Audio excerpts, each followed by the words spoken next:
And we're live.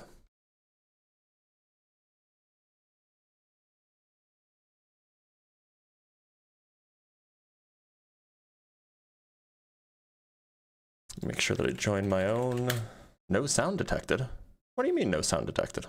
You're detecting sound right now.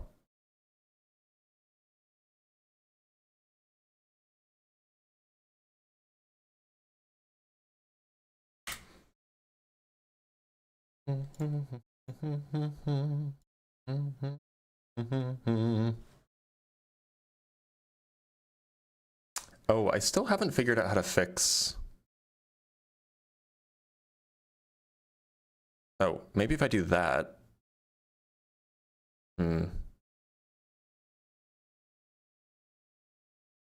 Oh, anyway, we'll see what happens. The YouTube audio, like when I have a YouTube guest, sometimes it doesn't work, which is really annoying. Like, you get some weird echo. Hope everybody had an ending of their week that was good. Oh, do I like football? No, not really. Oh, kind of cold, a little bit chilly.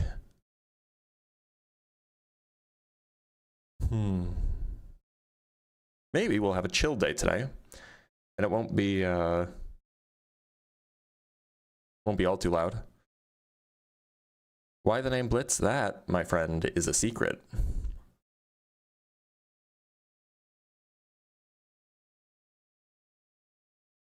Howdy, howdy. Welcome, welcome. As you're streaming in, make sure to like the live, share the live, subscribe, follow, you know, all these things. Hit the like button, smash that bell. Are you still in the Czech Republic? I'm not. I moved back at the beginning of June.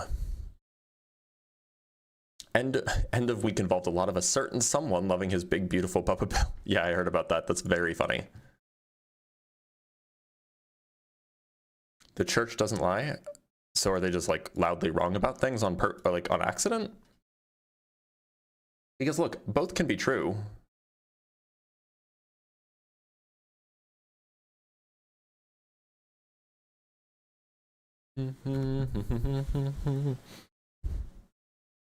Did I take my wife with me? Yeah, I didn't leave her in the Czech Republic.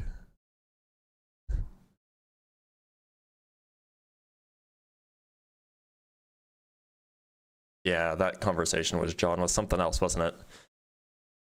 Oh.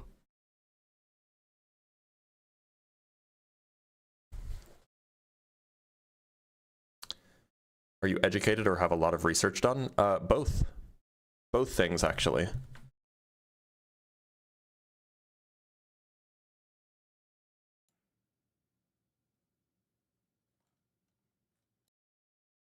Oh.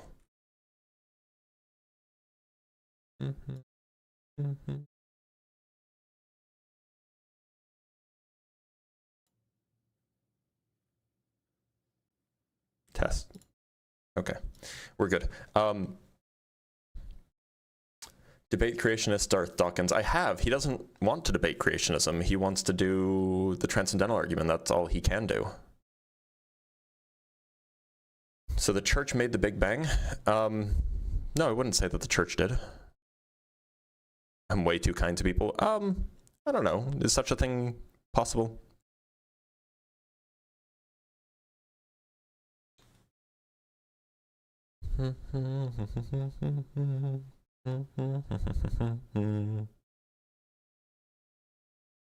What if you agree?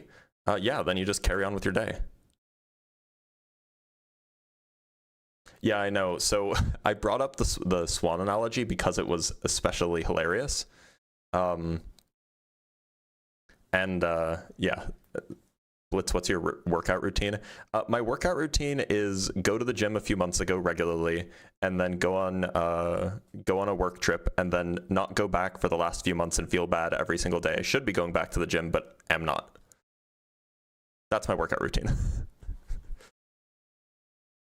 A Catholic made the Big Bang. He absolutely did. Yeah, Georges Lemaitre. I think I'm pronouncing that right, but who knows? So far we have no guests, but we'll give some people some time to filter in. Why do you include atheist apologetics in your science communication? Well, look, I'm also an atheist. If by apologetics you mean like argumentation, then yeah, the reason is because I think it's A, an interesting conversation to have, and B, I think it's true. All right, we have a first guest. All right, let's bring on our first guest.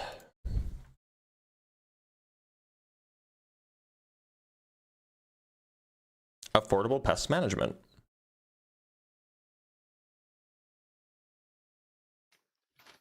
Affordable pest management, how's it going?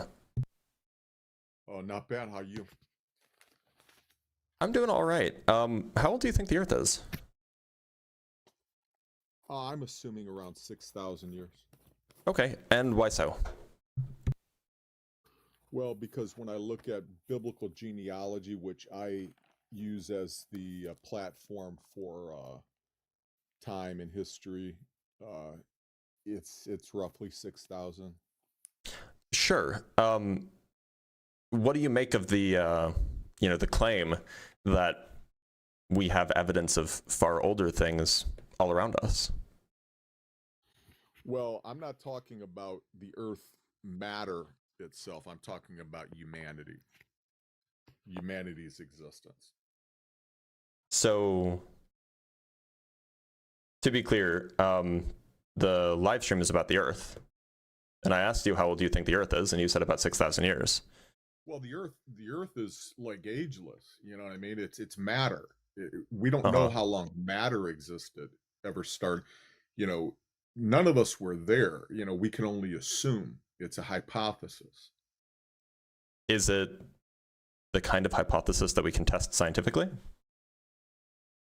Potentially. I don't know how accurate it would be entirely, but the bottom line is matter, until the Bang Theory took place and it actually formed something. We don't know how long that matter existed.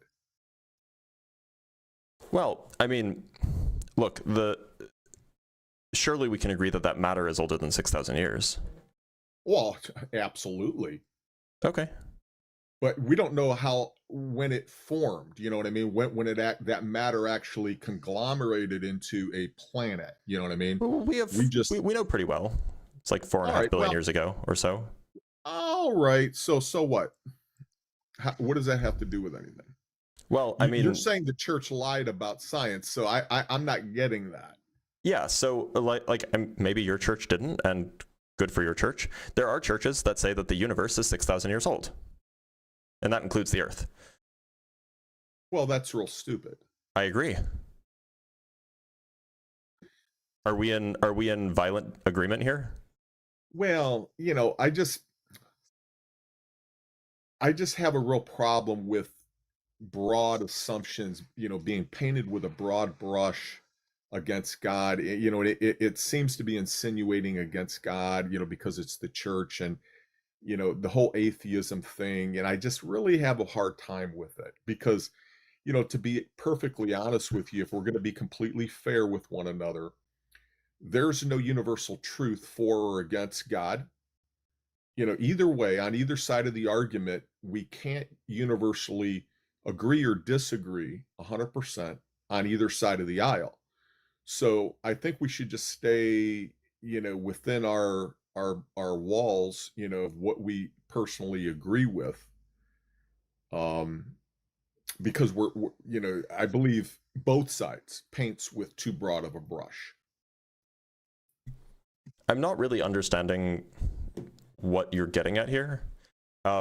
If the claim is merely that we should let people believe the universe is 6,000 years old because that's what their church tells them, and then we should let other people believe that the Earth is 4.5 billion years old because that's where the scientific evidence leads, and you're saying that we should just let bygones be bygones and, everybody should be able to believe whatever they want. I mean, that's true, but I don't think that it's responsible to teach true thing, or to teach false things, rather. So, and I would imagine you would think the same. I do. as long as we're not painting the Christians as, with a broad brush as just being psychos. I do believe there's certain sects of people that don't know their ass from a hole in the ground. I would Hmm. agree with you. And, religion as a whole doesn't know what the hell they're doing. They're delusional. And And to be it's sad. clear, you said that you think that the first humans came around 6,000 years ago? That would be my best guess, based on the genealogical side of how the Bible portrays it. Uh, but again, it's a guess. I don't think it's all that important to me, one way or another, if it was 1,000 years more or 1,000 years less. I mean, What do you make of human remains that are hundreds of thousands of years old?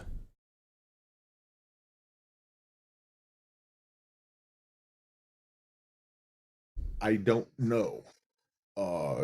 That's a dark area.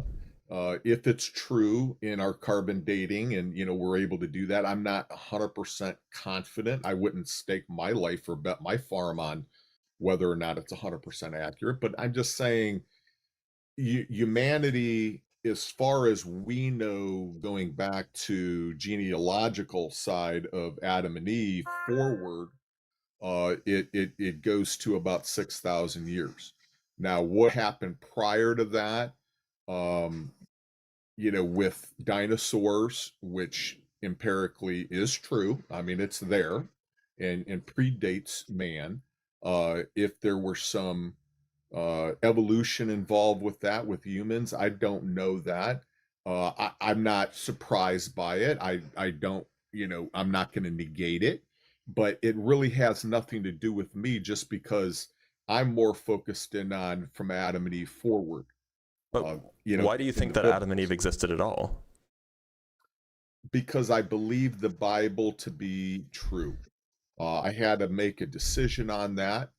And once I made the decision, I've got to be both feet in. I can't be double minded because a double minded person is unstable. So I'm not going to waver on it unless there is hard factual evidence against it. And I find none in the scientific world that would disprove it. Well, so Adam and Eve were supposed to be the first people, right? Correct. But we have evidence, factual evidence, of people existing before 6,000 years ago. Agreed. So they Uh, can't be the first people, well, right? as far as we know there were dinosaurs that predated. Right, Okay, I'm talking so about people, though. right, but what I'm saying is because there were dinosaurs, there was life. Hmm. What was in that world of life, if it was more even subhuman, I don't know. I wasn't a part of that game. I'm not going to deny it because I'm not a science denier. That's stupid. But what I'm saying is where my focus is what is spoken of in the Bible as far as from Adam and Eve forward. That's my focus. Science, that's fine. I mean, if you want to play in that sandbox, great. I have no problem with it. And I'm not going to begrudge you or deny you or say anything mean about it. I'm just saying it has nothing to do with me. I really don't care one way or the other if there were dinosaurs or subhuman type beings. Well, no, but we know that That, there were humans, like humans like you and me humans. well, I don't know We have that their because skulls. We know that their right, skulls, their brains are as big as ours were, right. or their I'm not brains were as denying big that. as But ours what I'm are. saying is, were they more Neanderistic? No, no, they had societies. We have towns that are older than 6,000 years old. Okay, let's all say that's We have true. writing that's older than 6,000 years old. Let's say that's true. Again, I'm not going to begrudge you for your scientific investigations or thoughts. But again, where my primary as a human being right now on planet Earth, my focus is from Adam and Eve, Genesis 1:1 to Revelations. I'm concerned with that because that is where my eyes choose to be. I'm not of the mindset of wanting to understand science and that predated Adam and Eve. I have no there's no empirical interest in that one way or the other, whether it's true or not true. It doesn't matter to me. It doesn't affect me Okay. one way or the other. I mean, look, like that's fine. I like you don't have to care about what's true or not. But you did say that you were science minded, that you don't want to be a science denier. So it seems like that you are interested in figuring out what's like true based off of, factual evidence. But look, I totally respect that. Like, there are things that you care about more, and if you want to adjust your beliefs accordingly, that's fine.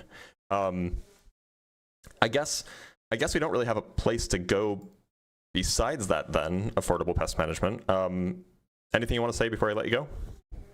Well, what happened pre 6,000 years is a little out of the scope. It's hard for me to grasp 6,000 years. I mean, even 2,000 years. No, I agree. Christ walked the earth. It's like, wow, that's a big deal. That was a long time ago. The Romans were around. It was more barbaric. It was crazy.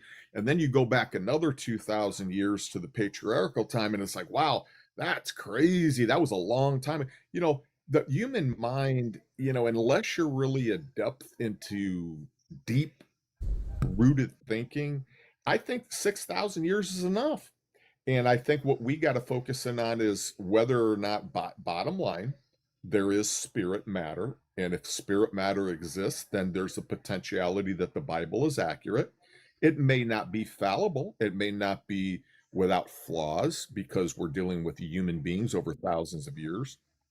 But is there enough evidence in the Bible to support some logical explanation for creation, mankind, and the purpose of our living in this day and age, and what may happen in the hereafter? That's the big question for me, because when all is said and done, when I breathe my last breath, it's not going to matter what happened pre 6,000 years. It matters whether or not Christ was a literal person who literally came from above and died for my sins, that made a path for me to be able to have everlasting life. Right, I understand that, but if we're calling into question the truth of the book that you're relying on so heavily, if even its very first sentence is wrong, then shouldn't that mean that we should be at least somewhat worried that the rest of it might not be nearly as reliable? Agreed, if it's wrong. But what I think most people don't take into account when they're reading the Bible, as with most things, people are impulsive. They want to privately interpret things. They don't want to dig and study. And I found most of the Bible can be rationally explained by understanding the original languages it was written in. What do you make of Genesis 1, where it describes plants existing before the sun existed? Well, I agree with you wholeheartedly on every single point you will bring up about apparent Bible contradictions as No, well. That's just like factually wrong, right? So like, why should we trust the book to begin with? Well, here's the thing. Because science can't rationally prove factually abiogenesis, it doesn't mean I don't throw the baby out with the bathwater. I don't throw everything out. To be clear, there's a distinction between abiogenesis and the claims made in Genesis 1. So abiogenesis is a hypothesis that has evidence for it, but perhaps not definitive evidence. It hasn't been ruled out. In fact, most scientists agree that it's probably what happened. We just haven't demonstrated it in a lab in the order required yet. On the other hand, the claims made in Genesis 1 are not only is there no evidence for them, they explicitly get the facts wrong. Right? It's not just that like this is an idea and we're not sure if it's right or wrong. This is an idea that we know for certain is wrong in Genesis 1. So it just seems like that this is a different category of things.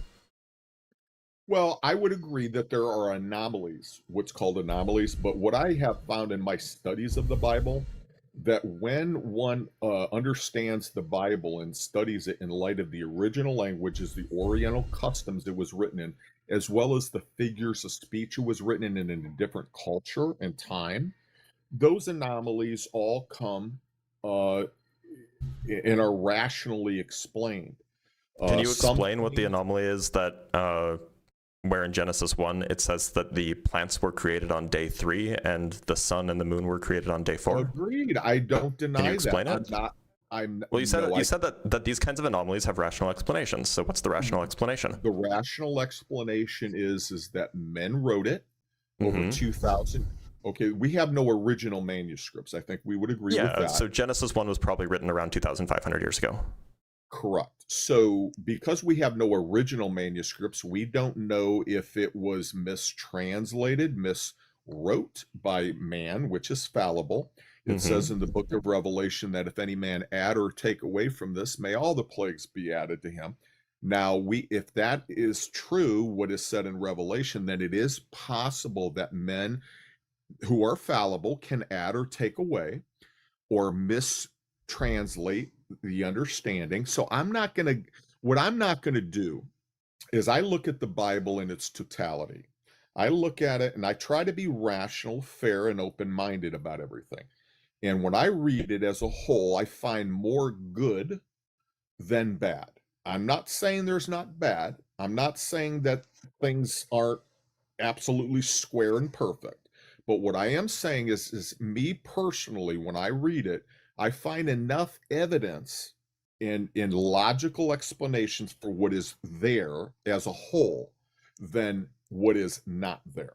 But couldn't you just say that that we don't have original manuscripts for any of the books in the Bible, any of them, Correct. Not a single one.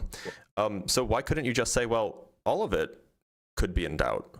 We shouldn't trust any of it because all of it could have been wrong. All of it could have been mistranslated or misquoted or whatever. In fact, maybe Jesus's name wasn't Jesus. Maybe it was Shmeezus, and we would never know, right? Maybe he wasn't crucified. Maybe they just meant that he liked the letter X.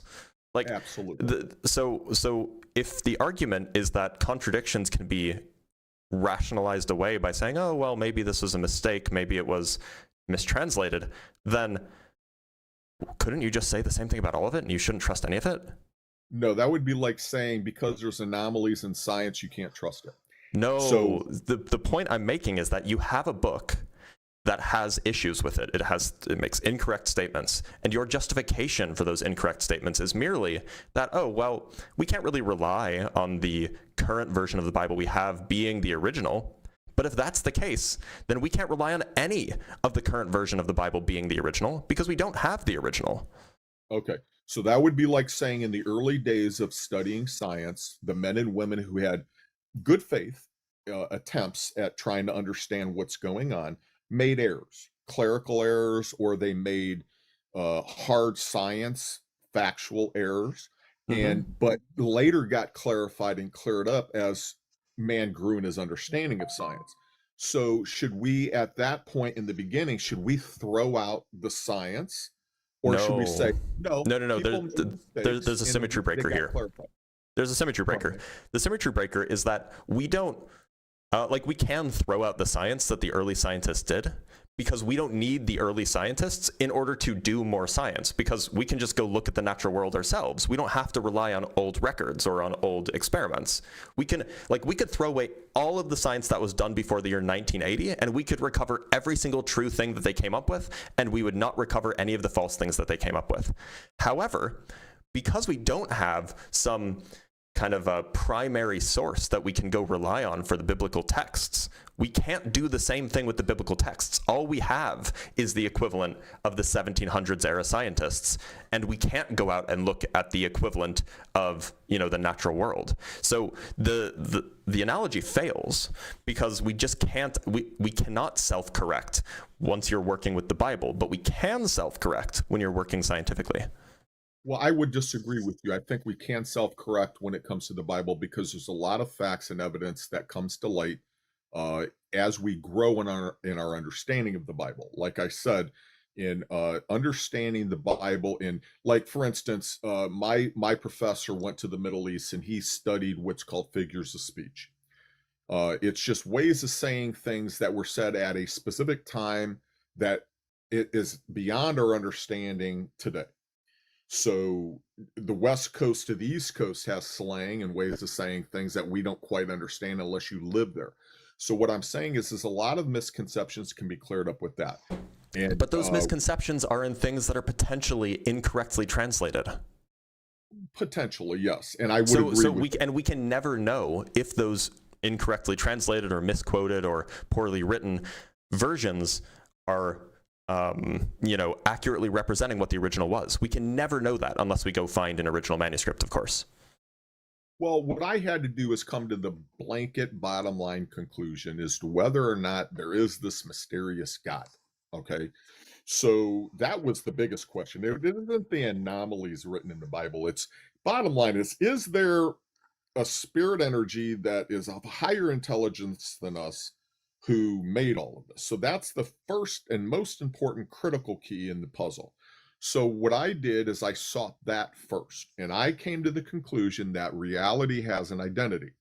Okay, that at which something exists. Okay, for reality to exist at all, it must have an identity. Similar to Moses at the burning bush, I whom don't know shall what that ye say means. that I am? What do Who you mean shall I by for say? reality to exist, it must have an identity? Yeah. I don't know Remember what that when means. Can you elaborate? when God said to Moses, I am that I am. Okay, I still don't know that's what the you mean. I don't identity. think that God exists. So you're going to have to put this in a perspective that makes sense to me. Okay, so let's do that. Order demands, the order of the cosmos demands intelligent design. Okay. Why?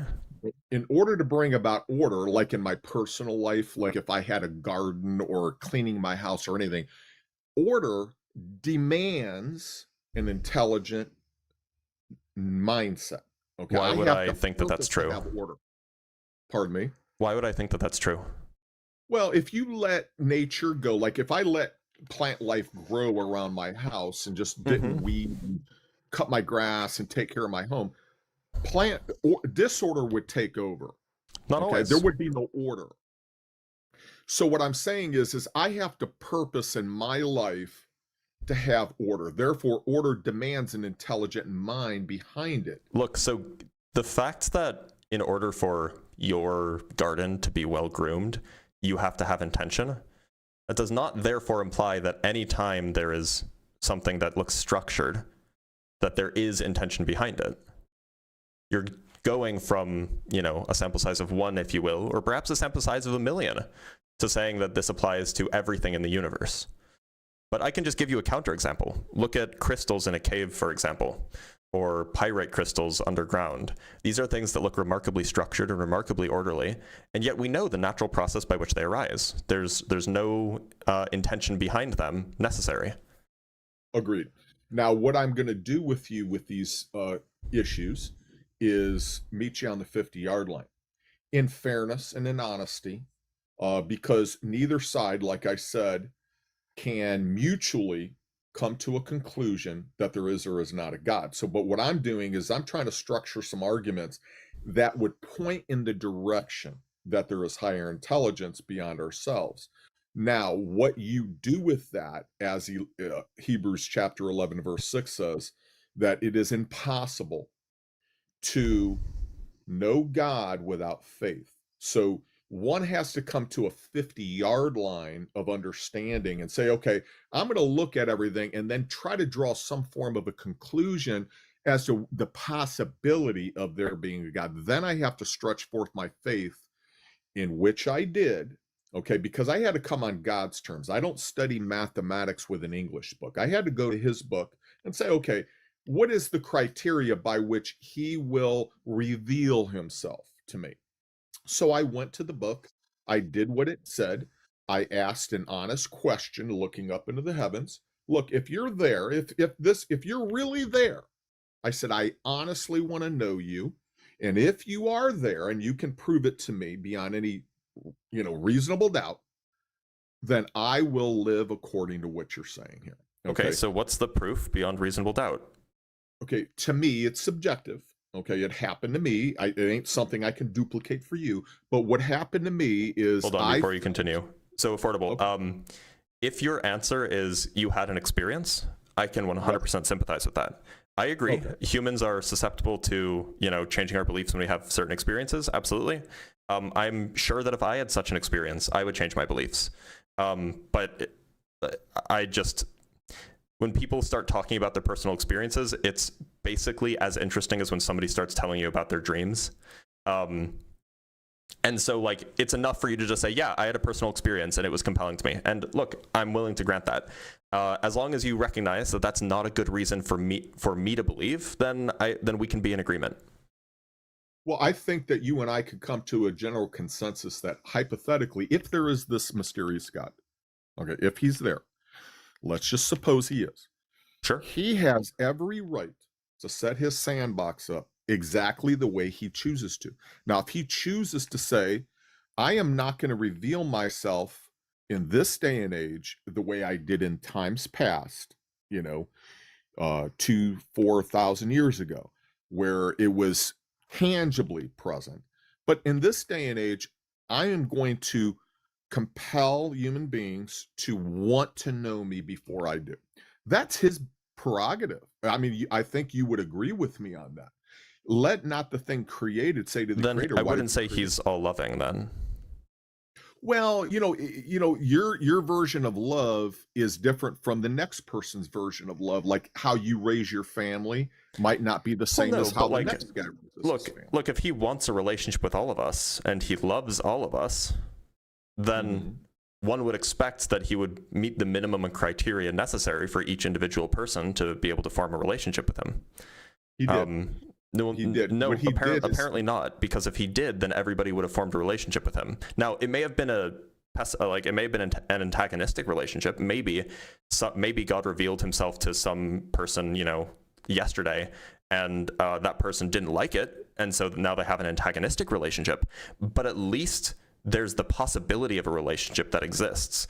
If God does not meet the bare minimum criteria for each individual person, then it's just not clear at all why. It's not clear at all that God actually wants a relationship to begin with. Well, not with everyone. Think of copulation, for instance. Billions of cells are dispersed in the womb, and one finds the egg and fertilizes it. So you agree that God does not want a relationship with everybody?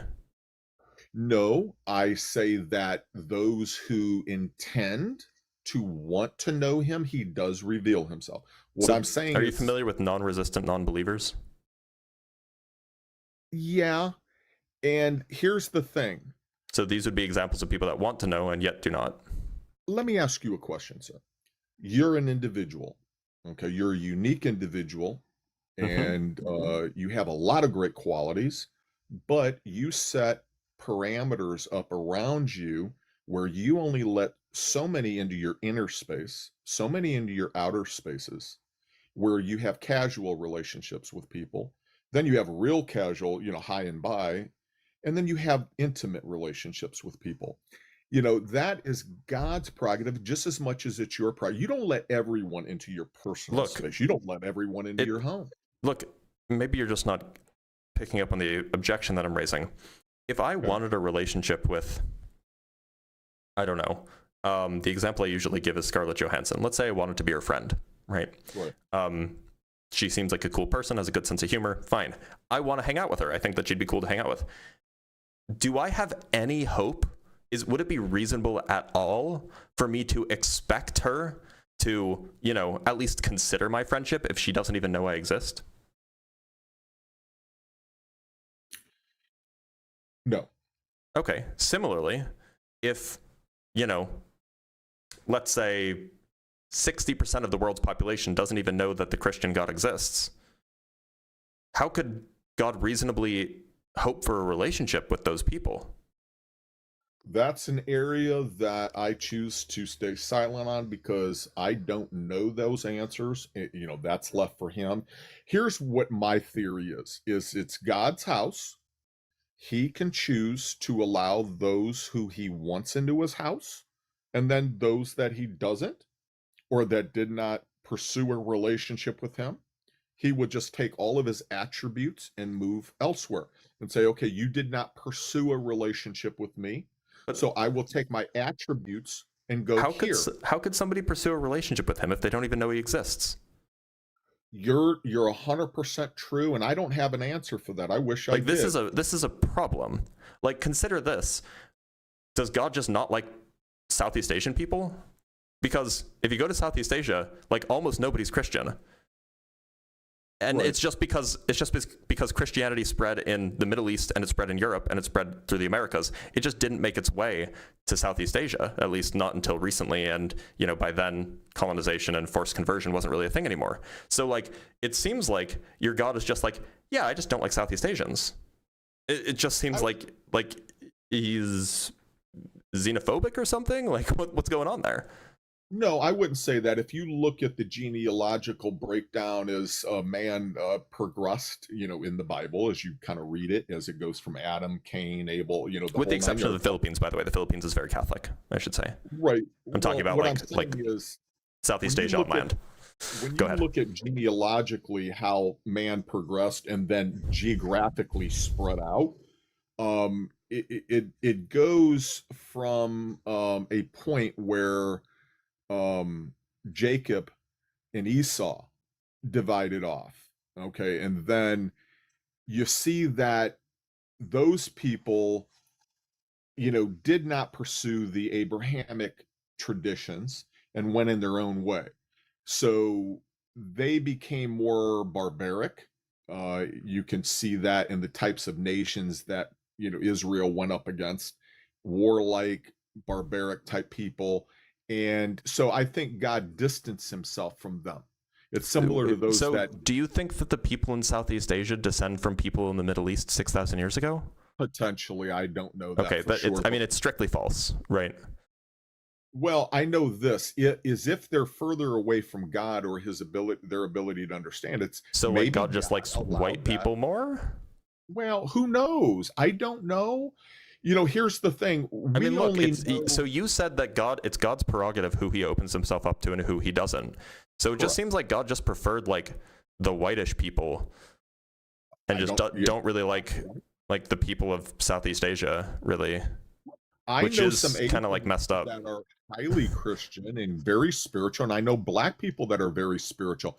I don't want to put a lid on it. What I'm saying is that if people aren't able or chosen or whatever, you know, I look at it, you know, I choose to stay silent on that because it's not my house.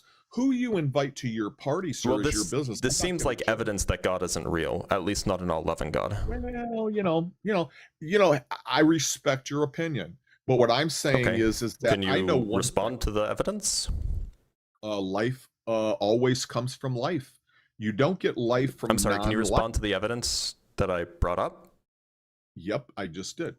Okay, so the evidence that I brought up is that God, if God were all loving, then we would expect God would love everybody equally. However, from the conversation we've just had, it seems evident to me that you don't think God loves Southeast Asians as much as God loves Europeans and the people that Europeans colonized. Do you love everyone? What's the issue? Across the board? I mean, equally. I mean, no, honestly, I'm not all loving. Well, see, is God all loving? But it's not love. See, is it not? Does love God want a relationship with everybody? Is it not love to send somebody to prison if they raped a woman? Is it love? Did Southeast Asians all grape women? You need to go, you know, out of society because you're acting. Did Southeast Asians all grape women? Like, what are we doing here? I don't know. So what did the Southeast Asians do to deserve this lack of love from the creator of the universe? Ask God that. Or maybe the God doesn't exist. Well, maybe he doesn't. Maybe he does. But what I'm saying is, I'm providing you evidence that he doesn't. At least not the God that you believe in. If he does exist, what I'm saying is you'll have your day in court. Or I won't. And you won't either. Well, you know, you don't know that 100%. Well, I know that your God doesn't exist because your God your God embodies contradictions. One of the examples being the one that I just gave you. Are you the arbiter of truth? Did somebody give you that gift or knowledge? No, I'm just relying on things like there are no true contradictions. So do you think that there are true contradictions? Is your hypothesis 100% provable? Yes or no? Do you believe that there are true contradictions? Is your hypothesis 100% Do you believe that there are true contradictions? Your God, yeah. Look, I've answered your questions. Can you just answer? Yes, it is 100% proven that your God does not exist. No, provable. Yeah. Factually, so contradictions cannot be true. I just showed you a contradiction. Therefore, your God Well, cannot exist. that is your opinion. Because So it there's nothing appears like there's a opinionated here. contradiction, If it your doesn't mean God it's loves true. everybody, then your God would Right. reveal himself equally to all people. Your God does So not it's- reveal himself equally to all people. Therefore, your God So- is not all loving. However, your God, by God would definition, have to is fit- all loving, and so you have a true contradiction that your God is not all would have loving to and fit that your in the God is all loving. parameters of your mindset in order for him to be real. I'm sorry, I missed all of that because I was talking and I can't hear you when I'm talking. So God would have to fit in the parameters of your personal mindset in order for you to believe he's real. God would have to fit into the parameters that he is believed to fit into according to Christians. For the Christian God to be real, yeah. Is there room for error? I mean, Christians could be wrong that God is not all loving, but then it just wouldn't be the Christian your God. hypothesis could be wrong. So, if you're wait, basing it to be on clear, I'm Christians, then your defining the Christian hypothesis- God to include one of the properties being all loving. If you don't But think the is Christian there God room for necessarily includes the property of all loving, then we're Is just not there talking about room the same for thing. error in that hypothesis. For error in what? I'm talking about the definition In of your what the Christian God hypothesis. is. Well, wait a minute. Is there room for error in your perception of what you believe all loving is? And No, how God words just mean words. well, Right. is there Words room have for- meaning. Well, is there room for error? Yes or no? Error in what? Words have certain meanings. We're applying the meaning of those Exactly. words. Is there room for error in that? Definitions aren't truth claims. Definitions can't be false or true. Definitions are just meanings. Right. So is there room for error? In other words, I don't know what that question means. Definitions can't be in error. Definitions your are just agreed perception upon capable conventions of for what being- words mean. Is your perception capable of being skewed My perception about what? about God? And in these meanings, your word meanings you're talking about, and what No. other Christians are saying. This is just what the words mean, right? Well, could the words be miscalculated in some way? Maybe It is skewed. so what is possible is that it is possible that the God that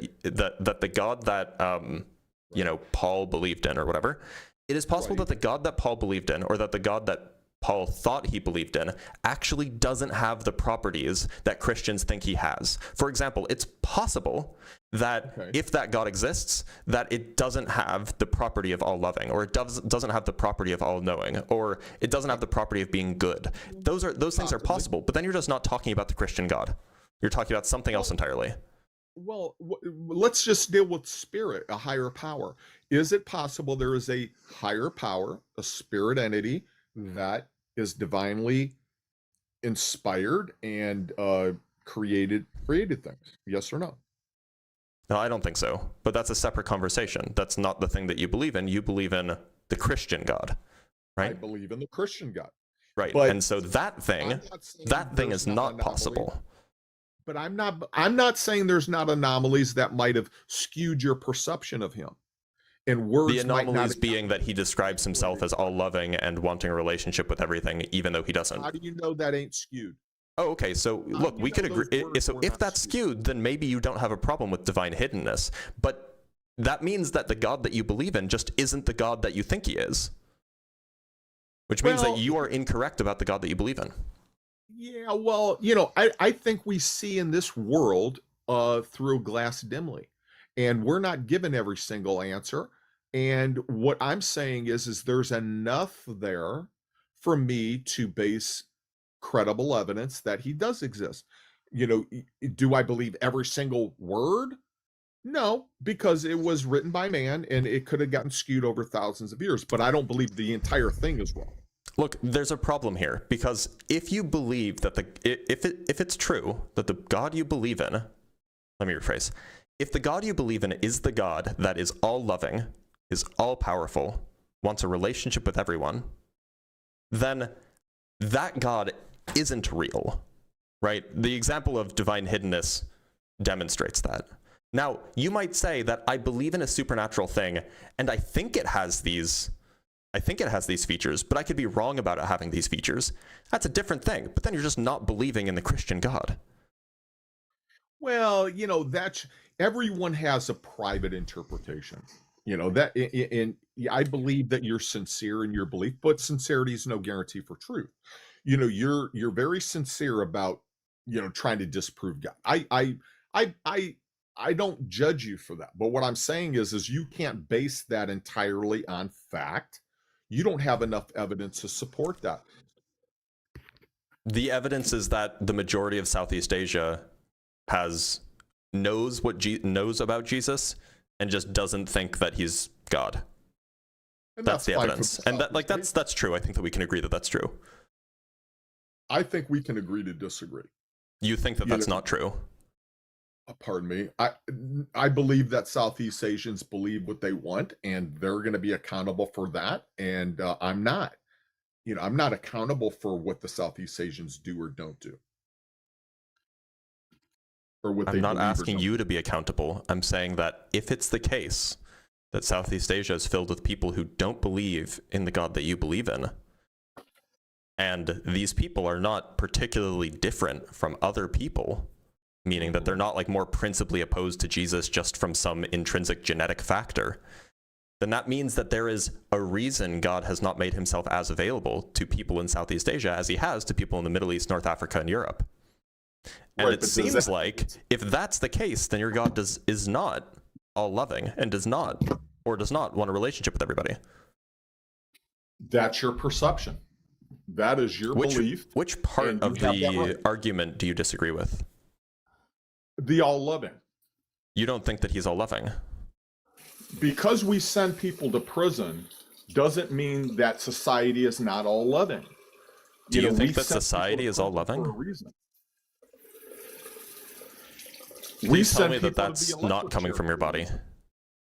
Pardon me? The sounds that I'm hearing? I'm sorry. Is that the sink? Yeah, I've got to go to a doctor's appointment, so I'm trying to rush and do things. I'm multitasking, so I apologize. No, you're good. To be clear, I don't think anybody would say that society is all loving. Well, it doesn't mean like you're not loving for sending someone to jail or excluding them from society because they're antisocial or they have antisocial behavior. Are Southeast Asian people antisocial? I'm not saying they are or not. Because they're clearly being excluded for something. So why are they being excluded? I'm making no judgments against them. I'm just saying that's God's call. It's not my call. It's not your call. Do you think that Southeast Asian people are intrinsically different in some way from, say, Europeans or North Africans or Middle Easterners? Do you think that there's some feature that Southeast Asian people have that those other groups do not have, or vice versa? It's not my call. That's not my call, because who you invite to your party in your home is your personal private business. That's true. However, if you said, I'm only going to invite white people to my party, and then you say, but I love all races equally, I would be a little bit suspect. Well, true. But again, you're a private person and you might have a specific reason for that. Okay. And I'm not going to judge you for that. The reason would be racism, by the way. Potentially. But you got to know what's in one's heart before you make a judgment call against them. Just because something appears one way doesn't mean it's in one's heart. It's in one's heart that makes them bad or good. It's not so much. If somebody ran a corner store and they put up on their in their window, they said, no Jews allowed. Would you say that, oh, well, we can't know if they hate Jews. We have to know what's in their heart. And we can't know that. But that's not the same analogy, though. I mean, God never put a sign up that said no South Asians allowed. He may as well have, because he didn't reveal himself to them. You don't know that. So are you telling me that he did that it's possible he did reveal himself to them, and then they just didn't know? You don't know. We don't know that. I think we do know. Yeah, I did use the word suspect in the way I meant to use the word suspicious. That's true. Let's be honest. You don't factually know that. I don't know what that statement means. The point is that it's the fact that unless you think there's kind of two options here, right? So either one, God did reveal himself to Southeast Asians equally in the same way that he revealed himself to Middle Easterners, and Southeast Asians just didn't receive it because Southeast Asians are morally bankrupt or something, or God didn't reveal himself in the same way to Southeast Asians as he did to Middle Easterners. And so you're kind of stuck between a rock and a hard place here. Either A, you're saying that that Southeast Asians are just like, you know, morally bankrupt or something, or incapable of receiving the gospel for whatever reason, or B, God didn't choose to reveal himself to them, in which case God isn't interested in universal relationships. We don't know what may Those or are the may two not. options, right? Yeah, so it's but one or the other, and both don't look good. What if he did thousands of years ago and they chose to go their own way and choose Yeah, their so own? you're telling me that Southeast Asians have some particular moral failing that forced them or that enabled them or allowed them or I don't want to say forced, some moral failing that drove them to go some other way. And that just sounds like racism. Well, you know, in your mind, it could appear that way. But what I'm saying is people like, I can choose to reject you as a friend, or I can choose to embrace you as a friend. It doesn't make me morally defective because I choose not to be your friend. Let's say the genetic species of the Southeast Asians at some time in history. No, we're not doing that. We're not doing that, sorry. Nope.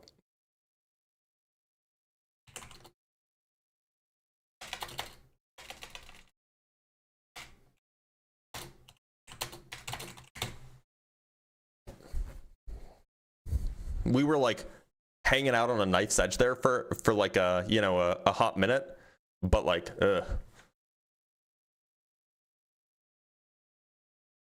let's look at some super chats before we continue. So Shitheads Tavern sent 250 jewels, thank you, and Phil sent 500 jewels.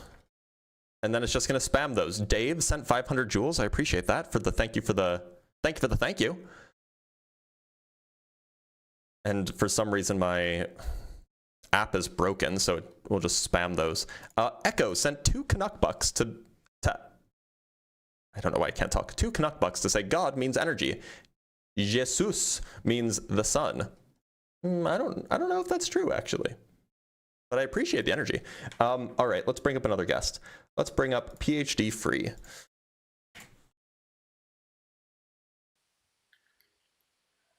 Hello. PhD Free, how's it going? Blessed. Good. How old do you think the Earth is? Give or take 6 to 10,000 years old. Give or take 6 to 10,000 years old. Sorry. 1 sec. Let me just adjust something really quick. Oh.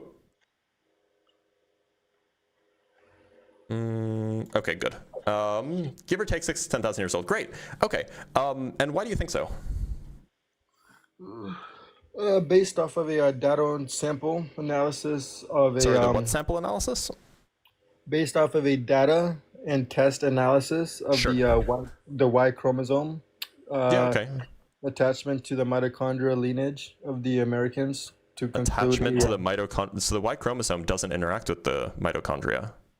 Yeah, so wait a minute. So you I'm a little use a Y confused. chromosome, right? Mm-hmm. So let me finish what I was saying Yeah, go first. ahead. So if you look into the actual biology of lineage and the mitochondrial D loops and RCNs, you can technically. You're going to have to break this down for me, by the way, because I am not a biologist. So continue, fine. but I'm going to ask you a lot of questions. Yeah, you can look it up and if you. No, I'm going to ask you questions. I'm not going to I'm not going to like read on stream. I'm not going to go like pull up a book on stream. Like I'm going to ask you questions. Is that fair?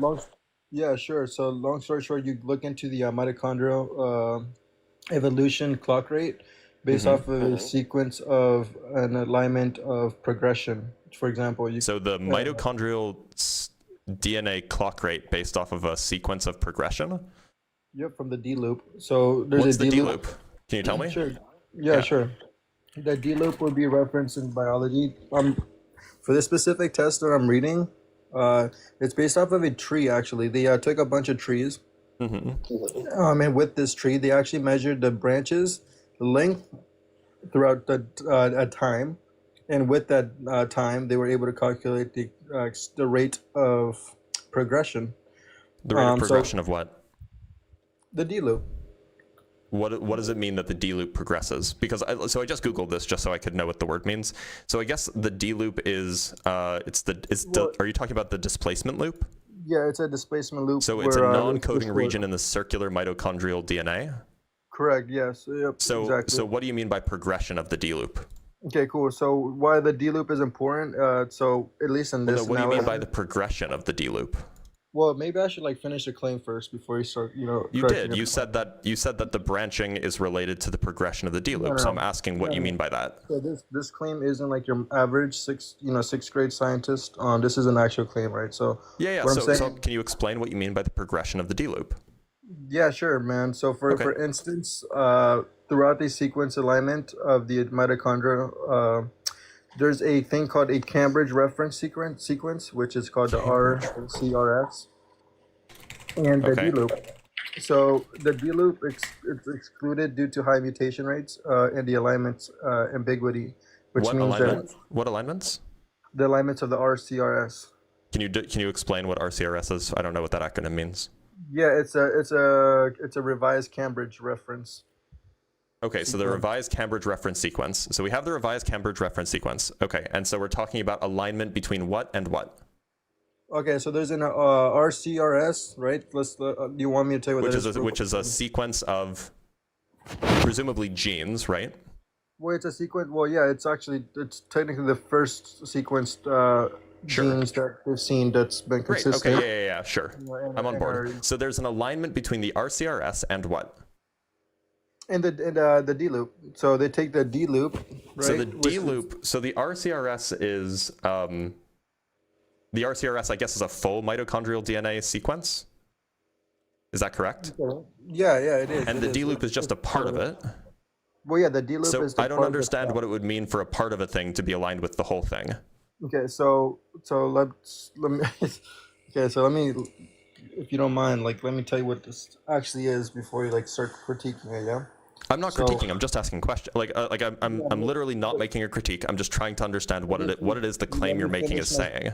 Blitz, if you let me finish the sentence, maybe then you would understand, right? A little more, right? So that's fine. I'm happy to let you finish the sentence, but look, you're going to have to explain things because I'm not a biologist. By the way, PhD free, are you a biologist?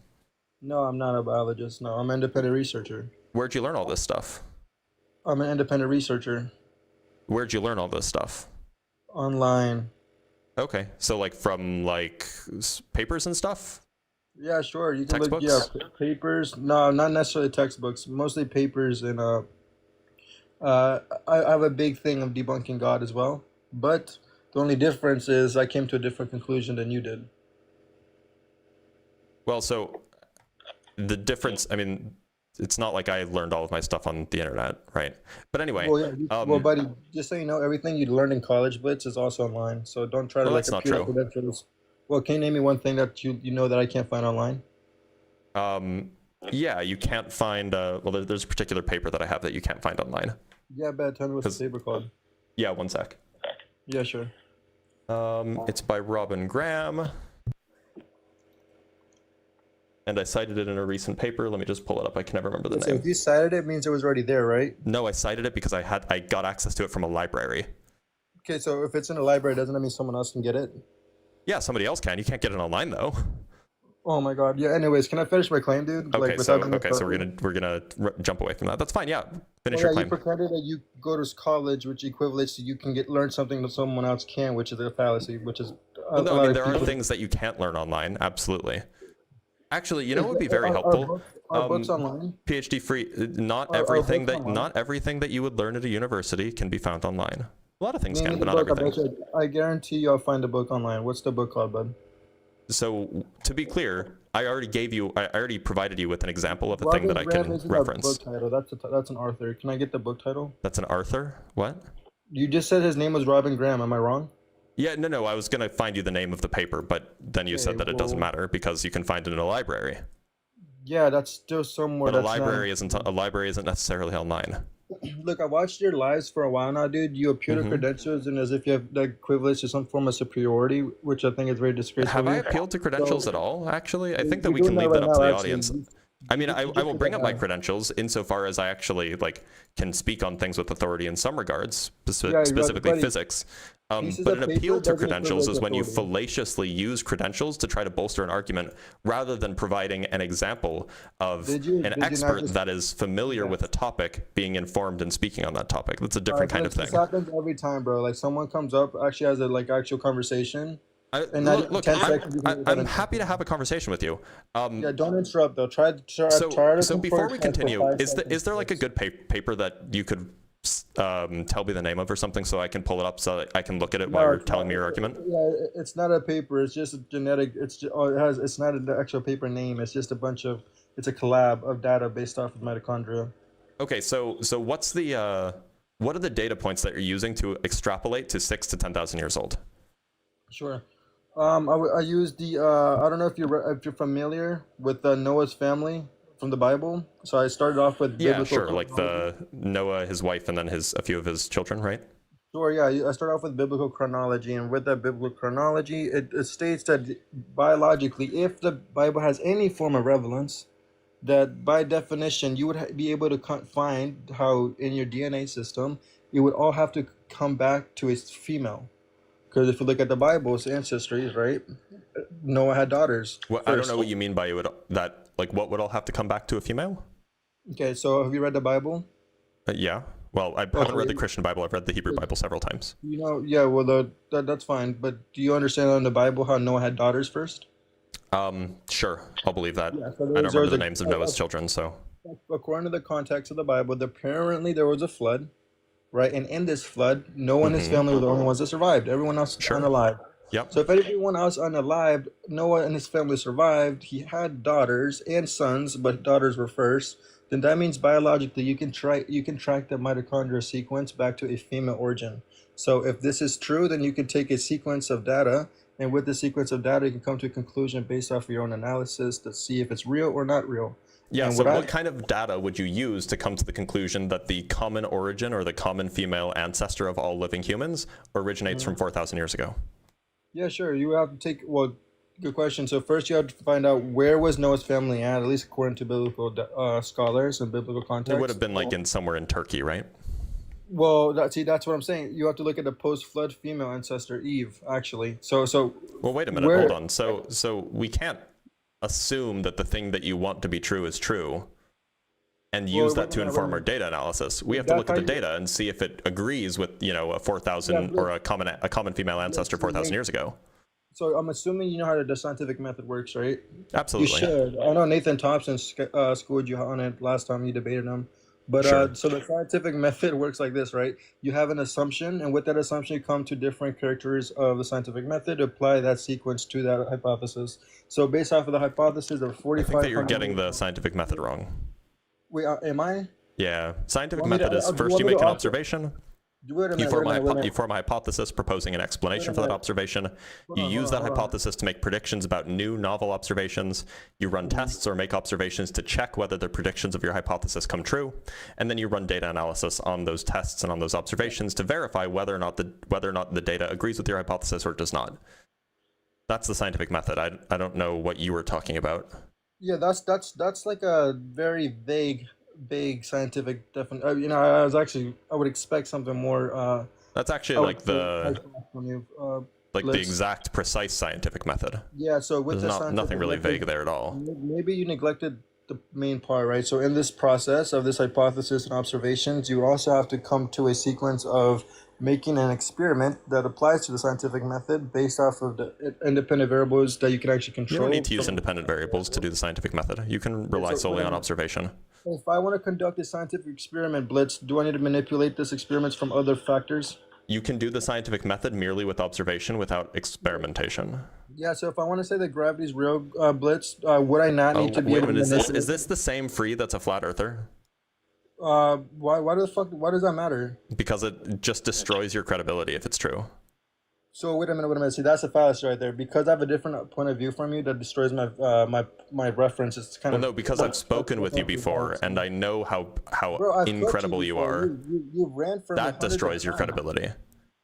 Bro, I'm not, dude. Can you stay on topic? Like, yo, your attention span is of a pigeon. It's I very mean, you embarrassing. you brought up gravity, bro. You were the one that was not staying on topic. Because you're the one with a PhD that doesn't understand the scientific method. You need to be able to have an independent variable, a dependent No, variable, and a control system that you you can don't need manipulate. that for an experiment. You need that, but you don't need to run an experiment to run the scientific method. You can do it solely Buddy, based I'm off of running an observation if you want. experiment in this framework that I'm using to test the to test the Y chromosome and the mitochondria. You need an experiment, So which we is what weren't I'm talking about your doing. specific test. We were talking about the scientific Oh method my in God. general.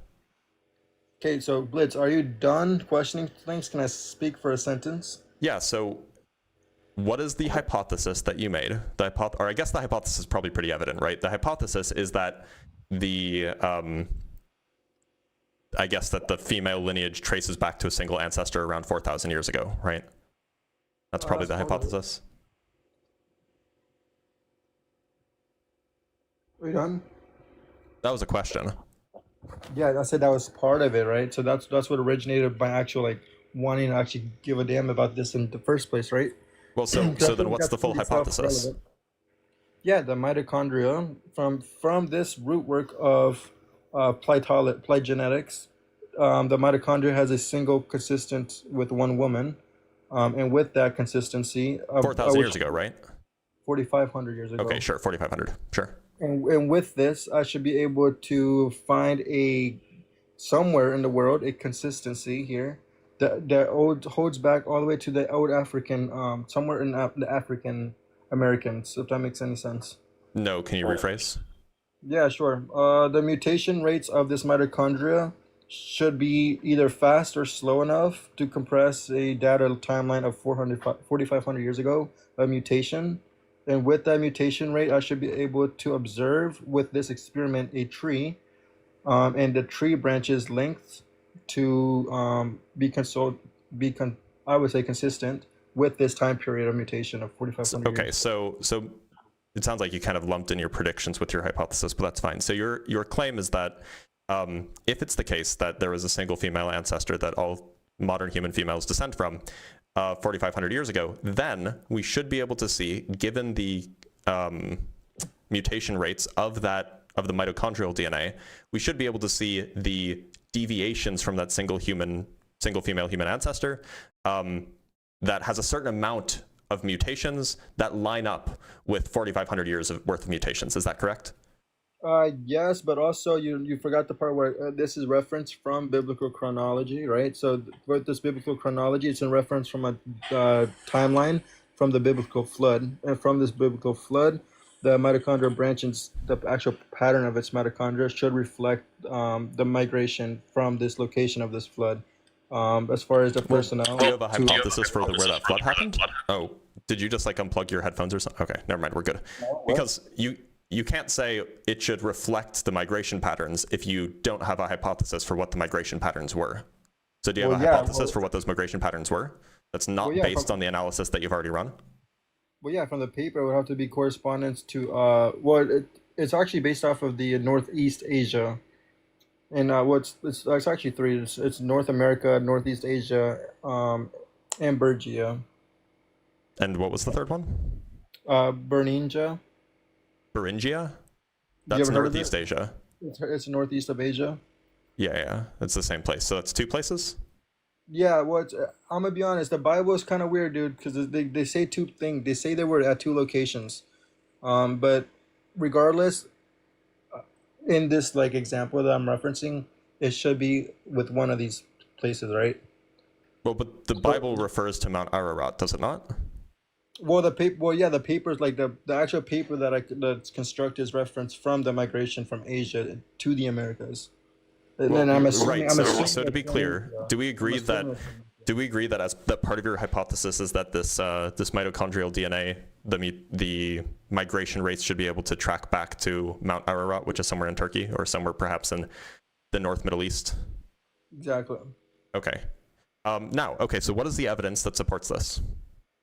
Yeah, sure. Well, that's cool. So for starters, you want to start with the very, very basics. I would say that you would have to. So in this entire this little experiment, they used a tree, right? You say they. Who's they? The people who constructed this actual like this idea, it's called the YEC, like the model proposing the young Earth creation model. Yeah, You yeah. heard of So it? like this is there should be like a paper on this, right? That I can go take a look at. Well, no, the biology isn't a specific paperwork, but the history of Noah, Well, I'm that's a talking paper. about like the place where I can go find the data analysis that shows that the mitochondrial DNA has only been mutating for around 4,500 years. You're asking for the paper with the biology? That's not With the on the data. YEC. Well, no, If you go to I'm asking for a Sure, source of the data yeah, buddy, points. the biology I did. I constructed the biology. If you want to look up the actual, You did the data analysis yourself? well, I looked up the data that they provided. That would have to be Okay, so where's the consistent data? with what they stated. Where's the Did data? you hear anything I just said? I did the data that they claimed in the paper based off of the biblical chronology, its time sequence. You did and the data. So you sequenced the genomes? Did I sequence the genomes? No, I took what they claimed of the locations, and with the Okay, locations, so where can I go find what they claimed? I just told you the YEC. So the data that you got was from young Earth creationists. And okay, so what's the source? Like where can you show me like what's the name of the database or what's the name of the paper where this data is laid out? Where can I find it? It's literally, yo, do you know YEC is a website, right? YEC is not a website. It doesn't have a Like if you Google YEC Young Earth Creation, you'll find a bunch. I like, know what you'll YEC find stands entire for. paper. There are a lot of young Earth creationist websites. So if are you talking about like Answers in Genesis? Are you talking about like 100 other young Earth creationist websites? Because there's like 100 of them. YEC is not a single website. Websites Yeah, end in so- .com or .net or Yeah, so .co. YEC is a foundation of creationisms, and they upload papers on there. Okay, so YEC is a name of a movement.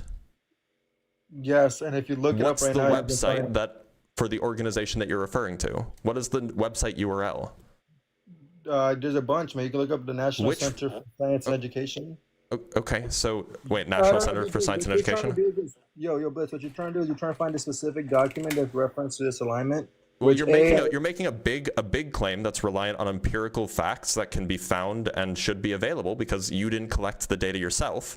So it is reasonable for me to ask for the actual data where I can go look at it. Yes, but this actual data isn't on one paper. It's in like 10 papers. It's not Okay, just a specific list part. me the first three. Sure, the NCSE. NCSE isn't a paper.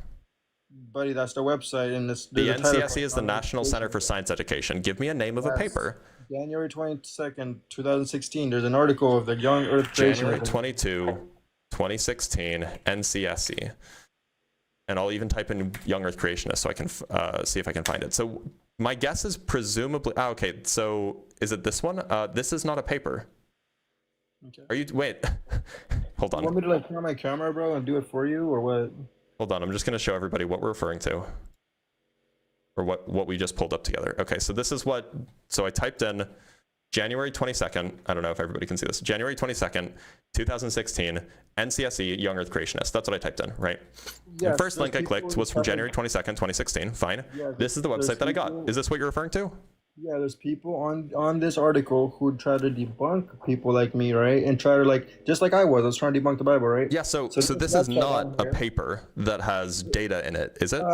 Go to the bottom. It literally says articles by YEC, bud. Okay. I don't know Articles what- about YEC, not by Yeah. YEC. Yes, but that's where I found the most biggest claims that they Okay, use. so it- where's it's the not paper? found. Because you told me that this was a paper. Are you fucking dumb? Is this a Buddy, paper? I told you 10 times. This is not in a single specific. Okay, and I paper. asked you for the first three. The first three documents. Yeah, That's first three. fine, Just read give it, me the read it. give me the first Read three the papers first that you can paragraph. think of that you relied on to Yes, construct read your the first analysis here. paragraph. Blitz, read the first paragraph, Blitz. When most people hear the word creationism, they probably think of the variety called young Earth creationism. Young Earth creationists adopt a method of biblical interpretation which requires that the Earth be no more than 10,000 years old and that the 6 days of creation described in Genesis each lasted for 24 hours. Young Earth creationists believe that the origin of Earth, the universe, and various forms of life, etc. are all instances of special creation. The doctrine of special creation involves direct divine intervention, suspending the laws of nature to achieve a greater result. This doctrine contrasts with the view common amongst theistic evolutionists that God can work through natural laws. I read the first paragraph. Now, are you going to give me three papers that you relied on to construct your data analysis to come to the conclusion that you've come to? Yeah, I mean, I can give you. Okay, so give me 3 papers, please. Give me 3 papers. Sure, I give you the genome document. Yeah, I don't know. Wait a minute. So are you doing the research for me, or will I going to give you the research? I'm asking you to give me the papers that you're relying on for your analysis. Okay, 1 second. Mm-hmm. Quick, let me just type this into ChatGPT really quick. Yeah, good one, Blitz. As you can see, that's an actual thing. It would be ChatGPT, buddy. Young Earth creationists exist, obviously. Young Earth creationists do not have data, at least, you know, none that I've ever seen. Buddy, it's a movement. Buddy, YC is a movement. I understand. Young Earth creationists, I understand its movement. You called it an organization. It's like a ideology. It's a movement. You can call it whatever you want. But you said that you did science and you relied on data, and I want to know where you got that data from, since you didn't construct it yourself. Buddy, first of all, I don't have a genome analysis. I don't do that, right? So okay, so then what data did you use to conduct your analysis? I took papers and I took their work and I constructed it. I don't know so give me the papers that you took that you used that you combined and synthesized. Kind of like what you do, right? It's the same thing. You take articles that are already there, you pretend you actually wrote the document, look smart, and then you actually read it on your TikTok to make people concede to your actual movement, right? It's the same process, right? No, I've never referred to my own work in TikToks and used it as an argument. You literally take other people's hypotheses and you write your own paper based off your own summary. That's literally what you do. You want me to show you a video of yourself right now? It's not. I don't know what video. Wait, are you talking about the videos that I make when I talk about other people's work? Yes, that's what I'm doing. Yeah, I don't talk about my own work. I talk about other people's work because I don't talk about my work on my TikTok account. But you were referring to your own work, so how is this the same? That's exactly what I just said. You don't do your own work, right? That's my I do. I just don't talk about it on TikTok. So exactly, to be clear, as far as I'm aware, free. I have no work from Mr. Blitz on TikTok, so free. Right? So free. You said that you did your own research here. You took data from other work, which is fine. You're allowed to do this. You're allowed to synthesize research. You took research, other people's research, and then you synthesized it to come to a novel conclusion, which is a valid form of doing research, by the way. I just want to know, what was the research that you synthesized? Where can I go find these papers that you used to synthesize and come to your own conclusion? Did you hear me 5 minutes ago when I said I was getting it for you?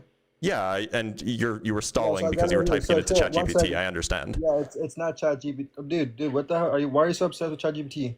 Because I know that you don't actually think for yourself. You know I don't think for myself, says the guy who believes in NASA, right? Okay, cool.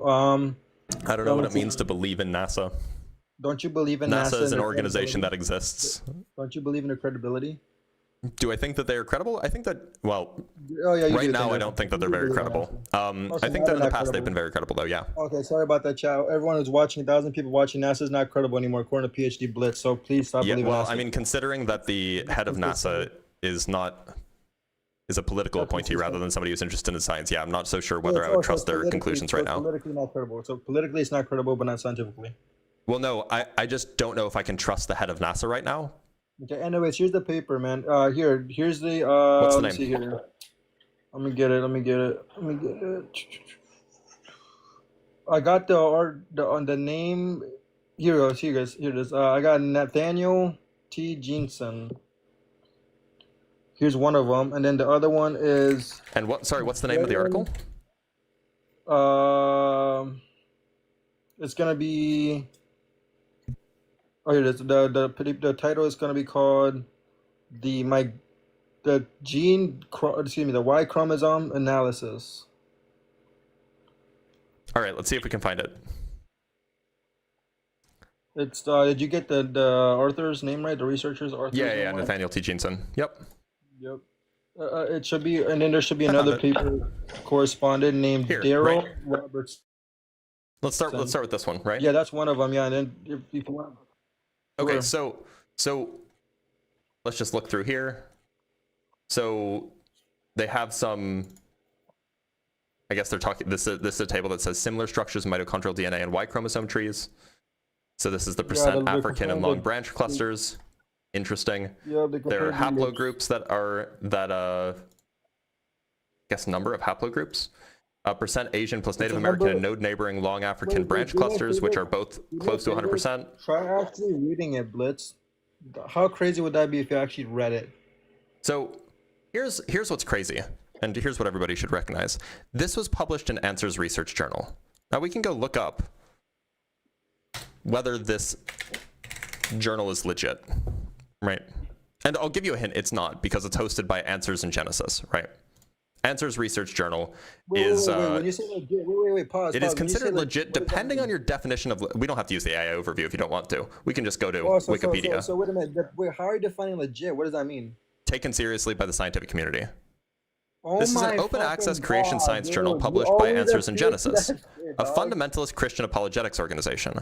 So what I would like data that the rest of the scientific community agrees is reasonable and methodologically correct. If this was good, if this was a good analysis, you would have expected that he would have been able to submit it to a legit journal rather than Answers in Genesis. Wait a minute, I'm actually trying to wait. That's the crazy part, right? Things like this in Jay Duncan's work, right? I don't know who Jay Duncan's is. He's someone that proposes a substitution for gravity to generate the constant. But what I'm saying is this. I have no idea who that is. Didn't expect you to. So this is what happens, right? So I show you documents of people who actually get the genome samples of 100. I think in this paper was 1,000 genomes he took samples of. So this is what happens. They do it because it's not published by the scientific community. You cry and you bitch about it, dog. Right? That's what happens every time you appeal to the scientific. I don't actually think. Did he actually collect the samples himself? He's a journalist, buddy. Obviously not. He's he's a journalist? He's not a scientist? He's the journalist. He looked up the samples, bro. Wait, so he's not a scientist? Do you want me to repeat myself or no? I'm just confirming because it's really dumb to say that when you're trying to refer to a scientific paper. Okay, wait, one second. Wait a minute, isn't this kind of weird? So this guy publishing an Answers... Hold on, let's chill. PhD free, chill. This guy's publishing an Answers Research Journal and he works at Answers in Genesis? Doesn't that seem like a conflict of interest? Buddy, can you chill out for 5 seconds? Can you answer that question? Doesn't this seem like a conflict of interest? I have a PhD in molecular biology from Harvard. Okay, right? Does this seem like a conflict of interest to you? Can you listen for 5 seconds? Why is he publishing in a journal that he works for? That he works for, buddy. He has a PhD.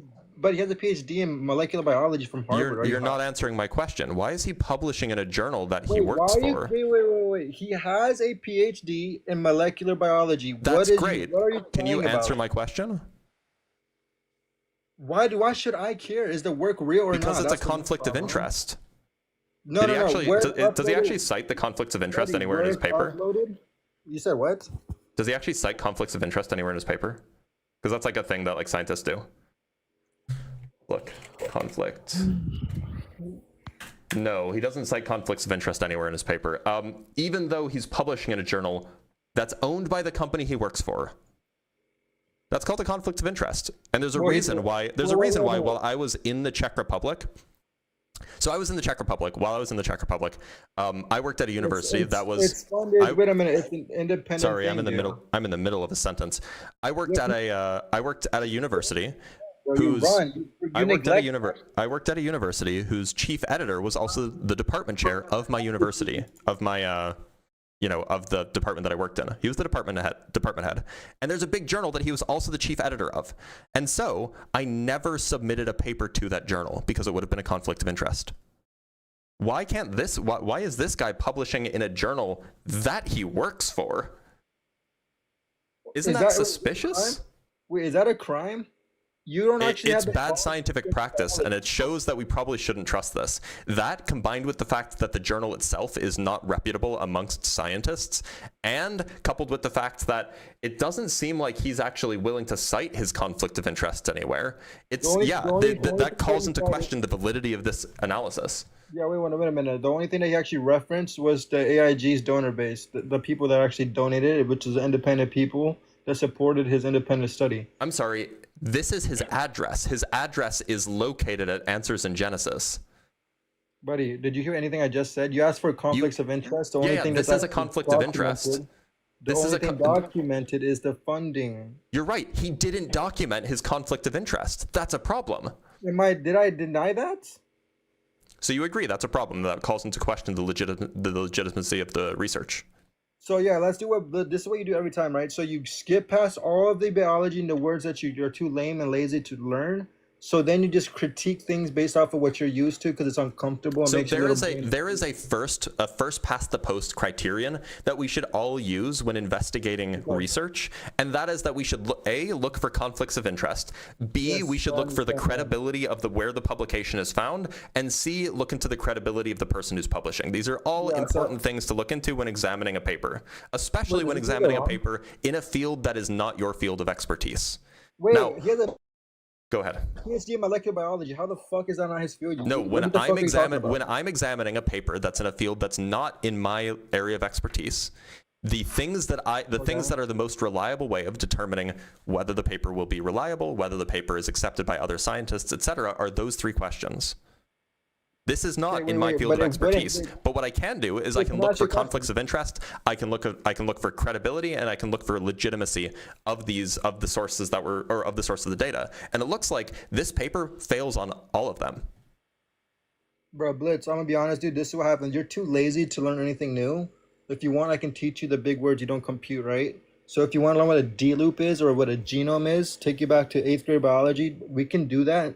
Instead of you shitting on all of his hard work and research that he's done. Well, no, I mean, like, if this was good scientific research, why wouldn't he just publish it in a genetics journal? You claim to have a PhD. Can you pretend and act like you have one and stop having it so much? Why wouldn't he just publish this in a genetics journal or in Nature if it's really big? If it's a really big impact. If you're a PhD, why can't you read? Well, first of all, the paper's 30 pages. I'm not going to read that on stream with you. I just wanted to look at the paper. So you're going to make a big claim say this does not any evidence. No, what I'm saying is that it calls into the question the validity of the paper because of the conflicts of interest, because of the lack of legitimacy of the journal, and because of the lack of legitimacy of the person, right? So you're going to run. That's what you're saying. Do you understand that when you publish in a trash journal that your papers are taken less seriously? Buddy, it's not published and validized by your Gloobers. Validized, right? Yep. Validized. So because your Gloobers, right, your Glober donuts didn't appeal to this, therefore it's irrelevant. This is nothing. You know that the young Earth creationists who run Answers in Genesis think that the Earth is a globe? What does that have to do with what I'm talking about? Your proposition states that this guy thinks the Earth is a globe. That's fine. He probably doesn't study physics. He has a degree in molecular biology. That's irrelevant. Hey, do you understand biology? I mean, I understand biology at like a high school level. Yeah, what's a genome? A genome is the sequence of nucleotides that make up the instruction set that build an organism. Okay, and what do genomes do? Genomes encode proteins that then are used in functions in the cell. Okay, so if you understand what that is, why are you so scared to read the actual anything? I'm not afraid to read this paper. It's 30 pages long. You haven't read anything though. That's the shit that flabbergasts me, dog. Because look, I don't need to read this paper to know that there's something suspicious about it because there's a huge conflict of interest. Bro, Blitz, you're the type of guy, if Jesus came back down, you wouldn't go see him because you're too lazy to pay for the plane ticket, dog. So just to be clear, let's just look and just see if like this is a reasonable journal. So the editorial board is not disclosed. Authors are able to publish under a pseudonym. In order to be published in the journal, one's views must be aligned with the publisher's literalist interpretation of the Book of Genesis. It's weird. That sounds consistent. Anyone working with AIG must sign a statement of faith, including a declaration reading, "No apparent, perceived, or claimed evidence in any field, including history and chronology, can be valid if it contradicts the scriptural record." It's kind of weird. Well, yeah, if you want to make a paper about the Bible, maybe you shouldn't use modernity of science to debunk the Bible. That sounds kind of While the consistent, journal doesn't it? undergoes a peer review process, it is subject to extreme publication bias since the journal's reviewers are selected from a pool of individuals who support the positions taken by the journal. Weird. As a result, members of the scientific community are excluded from the review process. Also weird. The concept of faith checking is also included in the review process. Dude, I can do the same thing to your NASA paperwork right now. Watch this. Want me to do the same thing to your NASA work? In the words of skeptic Stephen Novella, the journal's peer review process is worthless as it serves only to give a false and premature scientific legitimacy to religious anti-scientific ideology. I'm gonna do the same thing with yours. Ready? So like this just seems like it's not really taken seriously by anybody except fundamentalists. Which, well, no, you know, if your goal is to convince the wider community that you're actually spreading what's true about the world, if that's your goal, testing. If your goal is to like establish what's true about the world, you shouldn't be afraid of skeptics, because the truth speaks for itself. You shouldn't have to be able to prevent scientists from taking place in the review process. Blitz, can I ask you a genuine question, buddy? You can ask me whatever you want, pal. Yeah. Well, check this out, man. So under the consensus that the modernity of science comes to realization that A, you come from a single-celled amoeba from monkey ass or some weird meteorite from this space that you actually haven't proven yet, by the way. If this is real... So is this supposed to be a Steelman representation of the scientific mainstream view? Yeah, that's actually supposed to be a Steelman? Yeah, so your modernity of science tells you that you're by definition, you're nothing. You came from literally something they can't explain, but you're gonna go to nothing. Is that supposed to be a Steelman? That's not Steelman. That's actually precisely when the conjunction. You're right. It's not a Steelman. It's a straw man. No, not even actually. Straw man is when you change the topics to change the. No, a straw man is when you misrepresent a view. That's what a straw man is. A red herring is when you change the topic. A straw man is when you misrepresent a view and then you make a false analogy to that false view. No, you don't have to make an analogy. It's just when you misrepresent a view and then you argue against that view. So you've misrepresented the scientific consensus. The scientific consensus says nothing about us being meaningless or us having, any of that stuff. No, it doesn't. Where do you guys come from? I don't see how that's related to whether or not we have meaning. Well, you just said the majority of science doesn't state that you guys are meaningless. So enlighten me. Where do you come from? That question seems unrelated to whether or not humans have meaning. Answer the question. Where did human beings come from, according to the majority of science? We evolved. From? Other organisms. From? Other organisms. From? There's organisms all the way back. And then we get to a first organism. To? What organism was this?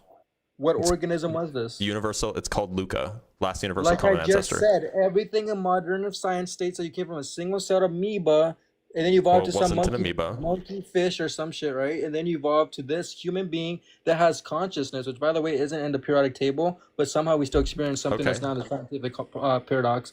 So what does this have to do with whether or not we have meaning?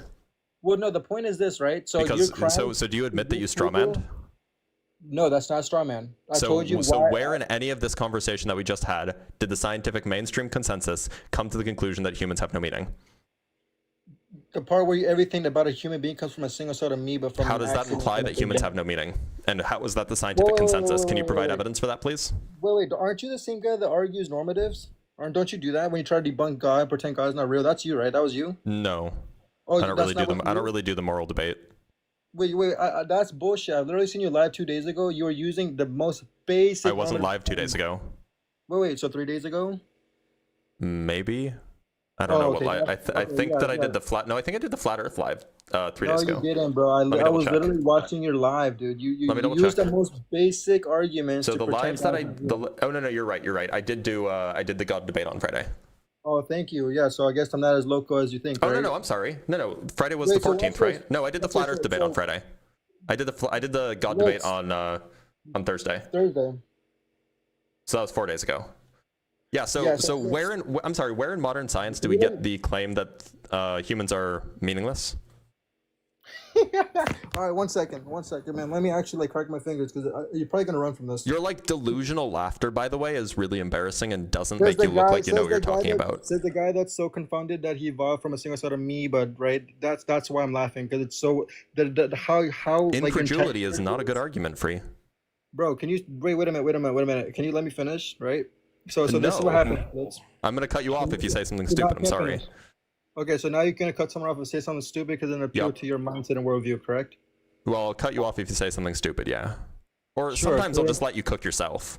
Stupid subjective, just so you know, dude. So I could say it's stupid to Not in this state that you case. evolved from a single cell amoeba, and from the single cell amoeba, right? You somehow you got convicted of consciousness, which by the way is Got convicted of consciousness? What does that mean? How do you get consciousness? How is that possible? I don't understand neuroscience particularly well. Okay, but what is consciousness? Can you enlighten us? I don't even have a good definition of what consciousness is. I don't think anybody does. I think this is a real You don't problem. know what consciousness is, but you have the audacity to tell us that God's not real, and you get paid for it. These morons. Yeah, these two things are unrelated. These idiots. Consciousness can exist. You could even be an idealist. You could even be an idealist and be an atheist. Or you can be a theistic naturalist. Both are possible views. Well, you implied. So Free, what you said is that you don't even know what consciousness is, yet you dare to say that God isn't real, but those two things are unrelated. Really? Wait. That's the view of atheism and views on atheism. Yeah, I just did. Views on atheism and views on consciousness are not intrinsically tied together. I gave you examples of ways that you can be a theistic naturalist, and I gave you examples of ways that you can be a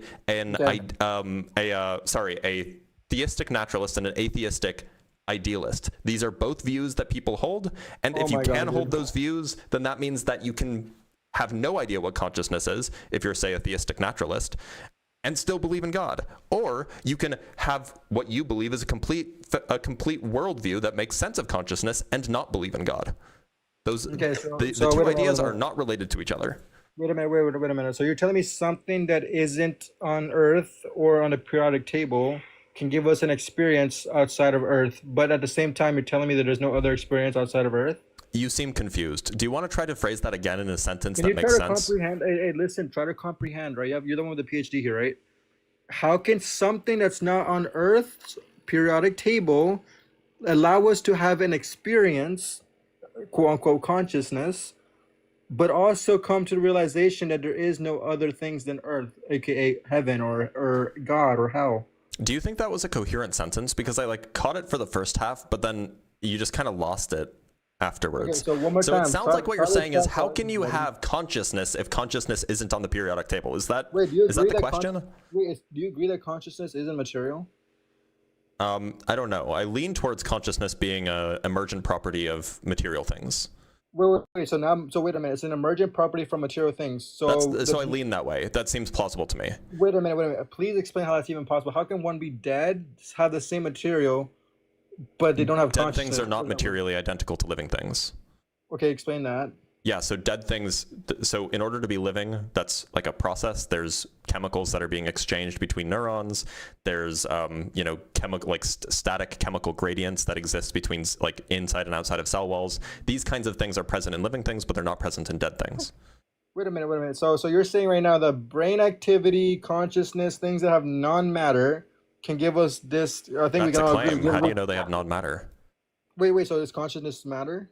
Well, under a materialist or physicalist worldview, the idea is that consciousness arises or emerges from material things, yeah. Yeah, just because something emerges doesn't conclude that it's material. You understand that, right? I mean, it kind of does, but it really depends on what you mean by material. Really? We can get to like a semantic point, but like if you grant that consciousness emerges from the material, then that's like, then consciousness is material in the same way that like Microsoft Word is material. Okay, so wait a minute. So something that is non-physical can create this subjective experience. Well, that's a claim again, claiming that it's non-physical. Well, do you want to demonstrate that? You have no evidence against that, though. If you're going to make a claim, you better provide an argument for it. Yeah, sure. Yeah, okay, what's the argument? Is consciousness tangible? I'm sorry, an argument isn't a question. Well, I just said consciousness is intangible. Then I asked you, do you think consciousness is tangible? Okay, why would I think that consciousness isn't tangible? In fact, arguably it's the only thing that is tangible because I can experience it directly. Do you know the definition? What's the definition of tangible? being able to experience something directly. At least that's the way that I typically use it. Do you mean something else? Yeah. So tangible means something that can be touched, felt, or physically perceived. Yeah, so I can feel my own physically. consciousness. Can you not? Okay, wait. You can feel your own consciousness? What Yeah, the hell does in that fact, mean? that's all I ever do. Wait. Explain this. How do you feel something that's non-tangible? You're begging the question. You're assuming it's non-tangible in order No. to prove that you can't feel it. Well, demonstrate how you're feeling it then. I'm having, like, for example, when I have emotions, what am I feeling? Consciousness. So I can't feel my consciousness. Are you like listening to anything I just said? So look, would you say that You having feeling an emotions, emotion of that having happiness and sad? feelings is a manifestation of consciousness? Oh my god, dude. One more time. Blitz. If you cry and you're sad or you're happy, right? And you love, you got the butterflies in your belly, yeah? Mm-hmm. In order for you to perceive this, including your hands, when you look at your hands, do you agree that you have to see the material world? So if I want to see the material, if I want to see my hands, yeah, of course, the material world so should this exist. Hold on, I'm sorry, I was not done. I was in the middle of a It was sentence. a yes or no. I need a sentence. However, in order to feel the butterflies in your stomach when you meet a cute girl, that doesn't require the external world. You could trigger that just by, poking at your brain. And what scientific premise is poking at the brain? I don't even know what that question means. Wait, what scientific premise are you saying? It's poking at the brain. What does that even mean? Look, so there are external experiences that we have, or rather experiences that we have that rely on external stimuli, like when you see things, and there are internal experiences that we have. And these are like, the feeling of giddiness that you experience when you meet a cute girl or something like this, right? And so the external things rely on, the external world existing. The internal things arguably don't.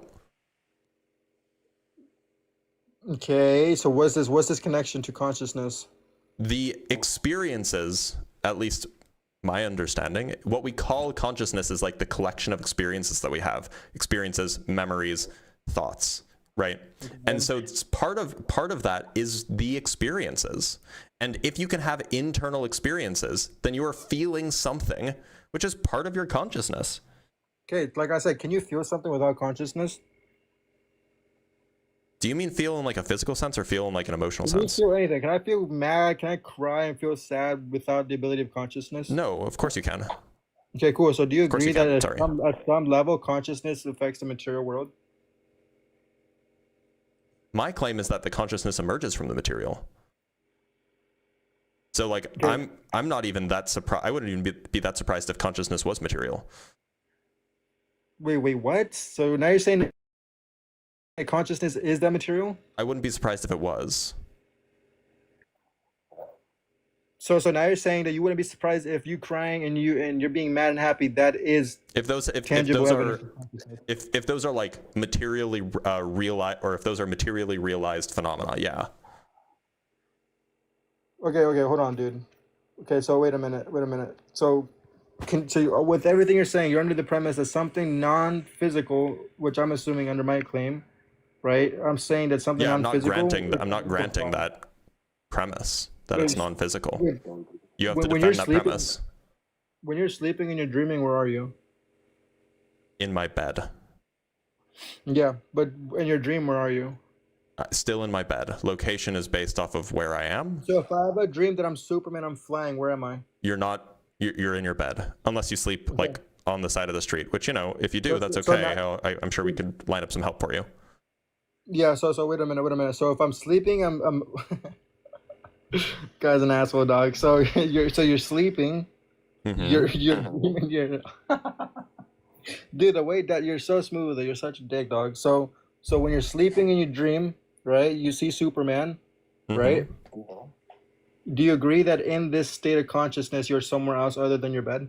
No, you are in your bed. Not physically. You might think that you're somewhere else. That doesn't consciously. mean that you Not actually are. physically, Not physically. I don't know consciously where. you're somewhere I don't else. know where. I don't know what where means if not physically. Okay, so wait a minute. So do you disagree that you can be in a coma and be in a different realm than a physical state? Yes, I disagree. I don't think that that's a thing that's possible. So wait a minute. So when you're in a coma and you're dreaming about someone or being somewhere you're not physically, where are you? You are wherever you are physically. Where Okay, so points to location. It doesn't point to where it doesn't point to a perceived location.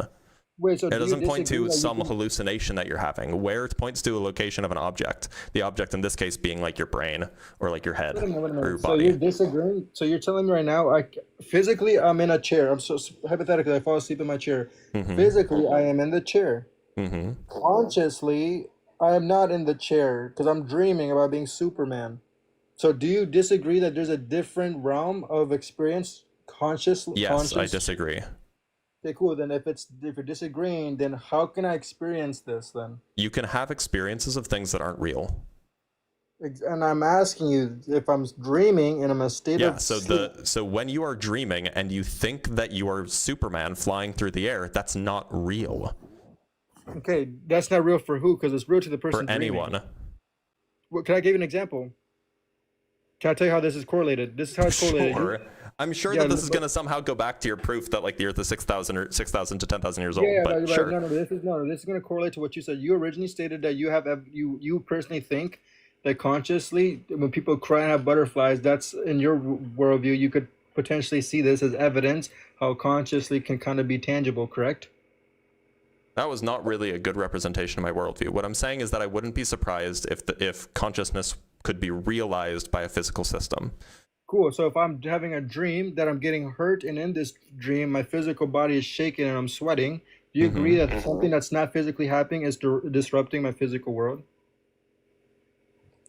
So what is disrupting your? No, I would say no. And I'll explain. Wait a minute. I'll explain. So I'm having a explaining. nightmare. I'm having a nightmare. Look, I'm being super good faith. I answered your yes or no question, and now I'm going to explain my answer.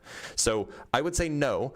It's not something non-physical that's affecting your body. It's your brain perceiving things that aren't there and responding accordingly, and that's all physical stuff. So you're perceiving something that's non-material, correct? No, you're perceiving something that doesn't exist. Your brain is mistaken. Okay, so so wait a minute. So our brains are mistaken. Yes. When Okay, you're so do you agree dreaming, that- your brain is mistaken about the things that you are perceiving. Yeah. All right, cool. So if that's true, what state of realm is one in during a dream? You're on Earth. What state of realm consciously? Obviously, your I have physical no body. idea what that means. Because I'm trying to show you how there's a You're distinction in a of particular phase of sleep. I think it's called REM sleep. Yeah, That's yeah, what your so brain is listen. doing. Your brain Can you is tell your mind isn't somewhere else. Like, what are you talking about? Buddy, can you try to like track the conversation? My Can you entire try to premise like is- not assume your worldview before you Yeah, ask yeah, yeah. questions? Yeah, can you try to like comprehend what I'm saying? So my entire argument here is, that we have a non-material experience. Yeah, prove it. Consciousness. That's a non-material experience. So my argument is this non-human or physical material experience is under the predication that this Is tributes under to some the, form do you of a god. You know what the word predication is? You want me to read the you sentence that definition? you said is under a predication is not a grammatically Buddy, correct sentence. the argument is try to, buddy. Oh my God, track It's the hard to argument. look, Free. I'm being totally Yeah. honest with you. It's really hard to you're- follow your arguments when your you do grammar is this all to sorts of mixed everyone. up. Says the guy who believes in Bigfoot, right, dude? So look, No, I don't buddy. believe in Bigfoot. What? Something You're the conspiracy non-material. theorist. What? I'm the conspiracy, buddy. You think water can stick to a ball? You're high. So I mean, look, you are a listen, conspiracy theorist. Like, you have to recognize that that's the well, case. so are you. You believe that water is I don't- upside down. I don't in think so. Antarctica, That's not really a conspiracy. I'm not proposing it's that not there's some giant conspiracy? lie that people are hiding from us, right? Oh, wait a minute. So you believe all YouTube videos, then, yeah? No, So I never the said same- that. The same government you trust that doesn't release the Epstein files is the same government you trust to tell you the shape of your Earth. That comes to the conclusion that God is not real. That's a the ref- great straw man. None That's of not those straw man, things that's are actually true that's a fact. characterizations of my views, though. So your government lies to us. Do we agree that the government lies to the people? Sometimes. Cool. Then how are you differentiating which lie is real from not? I don't have to rely on the government to examine the claims that are made. I can examine the claims that are made on their merits, and I can examine the data that they present. And I can see so if that what's checks it- out with other data that I'm familiar with. I can see if that checks out with my own knowledge base. I can examine the data independently. So you don't believe in NASA? I don't have to believe in NASA. I can check the data myself. Okay. So what shape is Earth? It's obviously a sphere Because you've seen it yourself, or because your data tells you that? because the data says that. Okay. So if the data tells me that I'm actually in a dream, but I'm having What a data physical tells you? degree. What data tells you that you're in a separate realm? Well, do you agree or disagree that I'm in a different state of consciousness when I'm dreaming? You're in REM sleep. Which is a different That's like state of consciousness. definitionally unconscious, by the way. Exactly. So it's not a different state of consciousness. That's a different state of consciousness. He's been live for about an hour. I think we're done. I just can't have people on for like an hour like that anymore. It just eats up so much time. And we have so many super chats and so many guests to get to.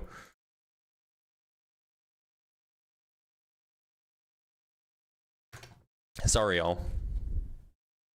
I really need to be more linear with people. This is something I need to work on. I need to keep people on task, keep people focused on the topic and so on. Because I let them wander all over the place. Because I just take the bait. Anyway, let's read some super chats. Tally Beck sent $50. Tally, let's get a huge W for Tally. That'd be awesome. Thank you, Tally. That means a lot. Lord of Gonzo sent $10. I appreciate the super chat, Lord. Ask the current guest if he's upgraded to the Walmart perm yet. That's mean. We don't attack people for their personal appearance. Shieldsy sent 5 Canuck bucks. Isn't it reasonable to believe that science and religion not only parallel but correspond with one another? I don't think so. They're different methodologies, right? Docs and Greenlight sent $5 to ask, or to say, Dollar Store Perm Kid is back. Is there a joke I'm missing here? He's regularly owned by Planet Peterson and he thinks he can go up against a PhD. Wow, dare to dream. Look, he thinks that when he's dreaming, he's in a different realm, right? Shieldsy sends $5. Oh, Shieldsy is in the guest box. We'll bring him up next. I'd love to join and talk. I'm a big fan of science as well as religion. Okay. Save My Soul sent $5 to say, thank you, by the way. It's always hilarious when a caller comes in and clearly demonstrates that they don't understand the argument they're parroting or the terms they're using. Cool. Yeah, I mean, I agree. Like, that's definitely a thing. Biteman sent 500 joules. Thank you. Gretchen sent $3.11. PhD free, BAS free. Hell, he's probably even GED free. Look. Ekipo sends €5. Why the heck are we measuring the age of the Earth with human DNA? This is beyond stupid. It is. I just wanted to actually see if we could get to the bottom of the claims he was making. Another $5 from Virtuous Path. Sure, maybe most things taught in college is found online, but it's hard to learn it outside a classroom setting without the guidance of a teacher. That's absolutely the case. But also, not all textbooks can be, at least legally, found online. In fact, I would imagine that most textbooks can't. We have Godwin with the $2. Lies to Dr. B, then gets mad when he's not just believe. Yeah, right? That's the standard flat earth stuff. Jack Fetter sent $5 to say thank you, by the way, Jack. My sphincter tightens just hearing 10 minutes of this derp. How do you wash the stupid stench off you each day after your stream ends? Oh, I just forget. Godwin sent $2 to say the Dunning-Kruger is strong with this one. I appreciate you, Godwin. And Shieldsy again says 10 Canuck bucks. I'm bringing you up next, by the way. Hey, I know you're chatting and I'm willing to wait, but I've joined. Maybe I joined for the wrong debate topic, but I'm happy to have a chill conversation either way. Well, we'll see. We'll see about that. Jack sent $5 to say, what's your favorite color? Did you ever eat a grape? I once saw a dog poop on his tail. My mom has 3 nipples. Are you hungry? That's basically what happens with him. It's so bad. Garba Gaiman sends 5 Canuck bucks. If I poke your brain and you smell burnt toast, does that mean that there's non-physical toast from another realm? True. Honestly, I should use that. Smash Pie with the $1 Canuck buck. Grimmy with the $5. I'd love guests to explain electrochemistry in the brain. Also, don't forget your daily waterboarding. Yep. It's just Pavlov at this point. Davids sends €2 for some tissues for the guest. Gretchen sends another $3. Yep, 1 hour is a lot, but on the plus side, content. James Pesh asks for $2. Do you accept requests to review books? I have one. No, because I'm a slow reader. All right, we have another guest who's sent donations to come up. Hopefully, there's something to disagree with. Shieldsy, can you hear me? How's it going, my brother? How's it going? How you doing? It's going all right, but for some reason, can you give me some audio tests? Check, mic check, 1, 2, 3. I don't understand why this is happening. I've had this continual problem that your audio will be echoed. And you'll sound robotic, and I don't understand why. Do you want me to leave and join back and see if that fixes it? No, I don't think that will. It's been a continual issue lately. Okay, go ahead and try now. Hello? It's still happening. It's slightly doubled, but I can understand you, and if I can understand you, then it's fine. So, Shieldsy, how old do you think the Earth is? Oh, I think it's forget. I'm not sure the exact number, but billions. Like I said, I think I joined for the wrong conversation. You may have. So the topic is about the age of the Earth. It is about the age of the Earth. I know. But I was hoping to have a chill conversation with you because I missed the God topic debate. That will be so. If you want to come back later this week on either Thursday or Friday, that's when I do that topic. Can I talk to you about just have an agreement with you on about the Earth not being 6,000 years old? Can we agree? Well, if we're just talking about our agreement, then there's not much to talk about, right? Yes, the Earth is 4.5 billion years old. I agree. It is 4.5 billion years old. Yes, yeah. Do you have any other? I feel bad, but I don't know if I can make it to your God debate. So it would be nice to have a little conversation about it. All right, I will allow it. I will allow it because he gave me money. And I am nothing. I am nothing if not driven by right money. That's fair. I mean, we do our best, but at the end of the day, like I don't want like you sent me like $20. I don't want to just like reject you outright. So fair. we can talk. I mean, it's closely related. So look, do you believe in a God? I sort of do. Yeah, I sort of do. I guess you could say that. Okay, and which one would that be?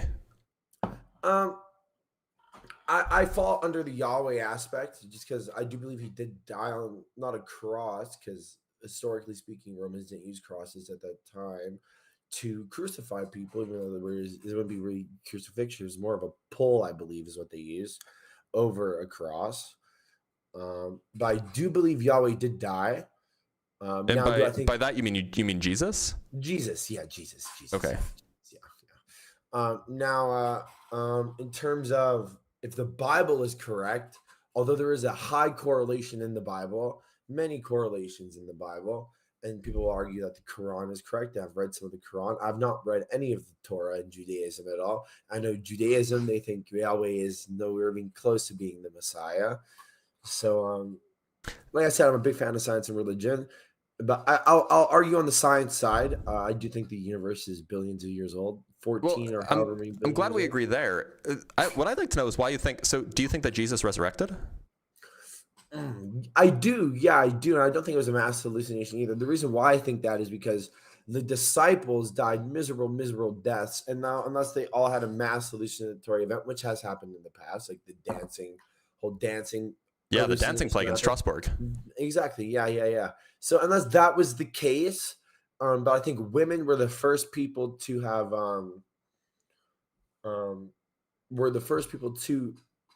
say that they saw Jesus resurrect at a time where women weren't taken seriously. And now for people to believe that throughout the Bible, like I said, I think the Bible is correct in some areas and it's wrong in other areas, because I do think that there is an evil adversary force in the universe. Look, so here's my issue.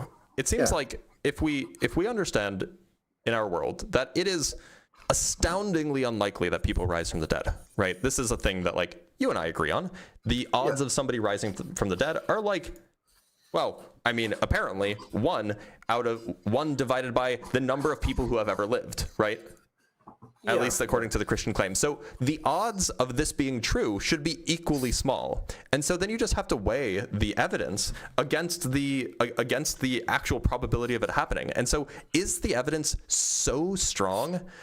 Is the evidence of, people from 2,000 years ago saying things and telling stories and then, a few decades later writing it down, is that evidence so strong that it's able to overcome like 1 in 100 billion odds?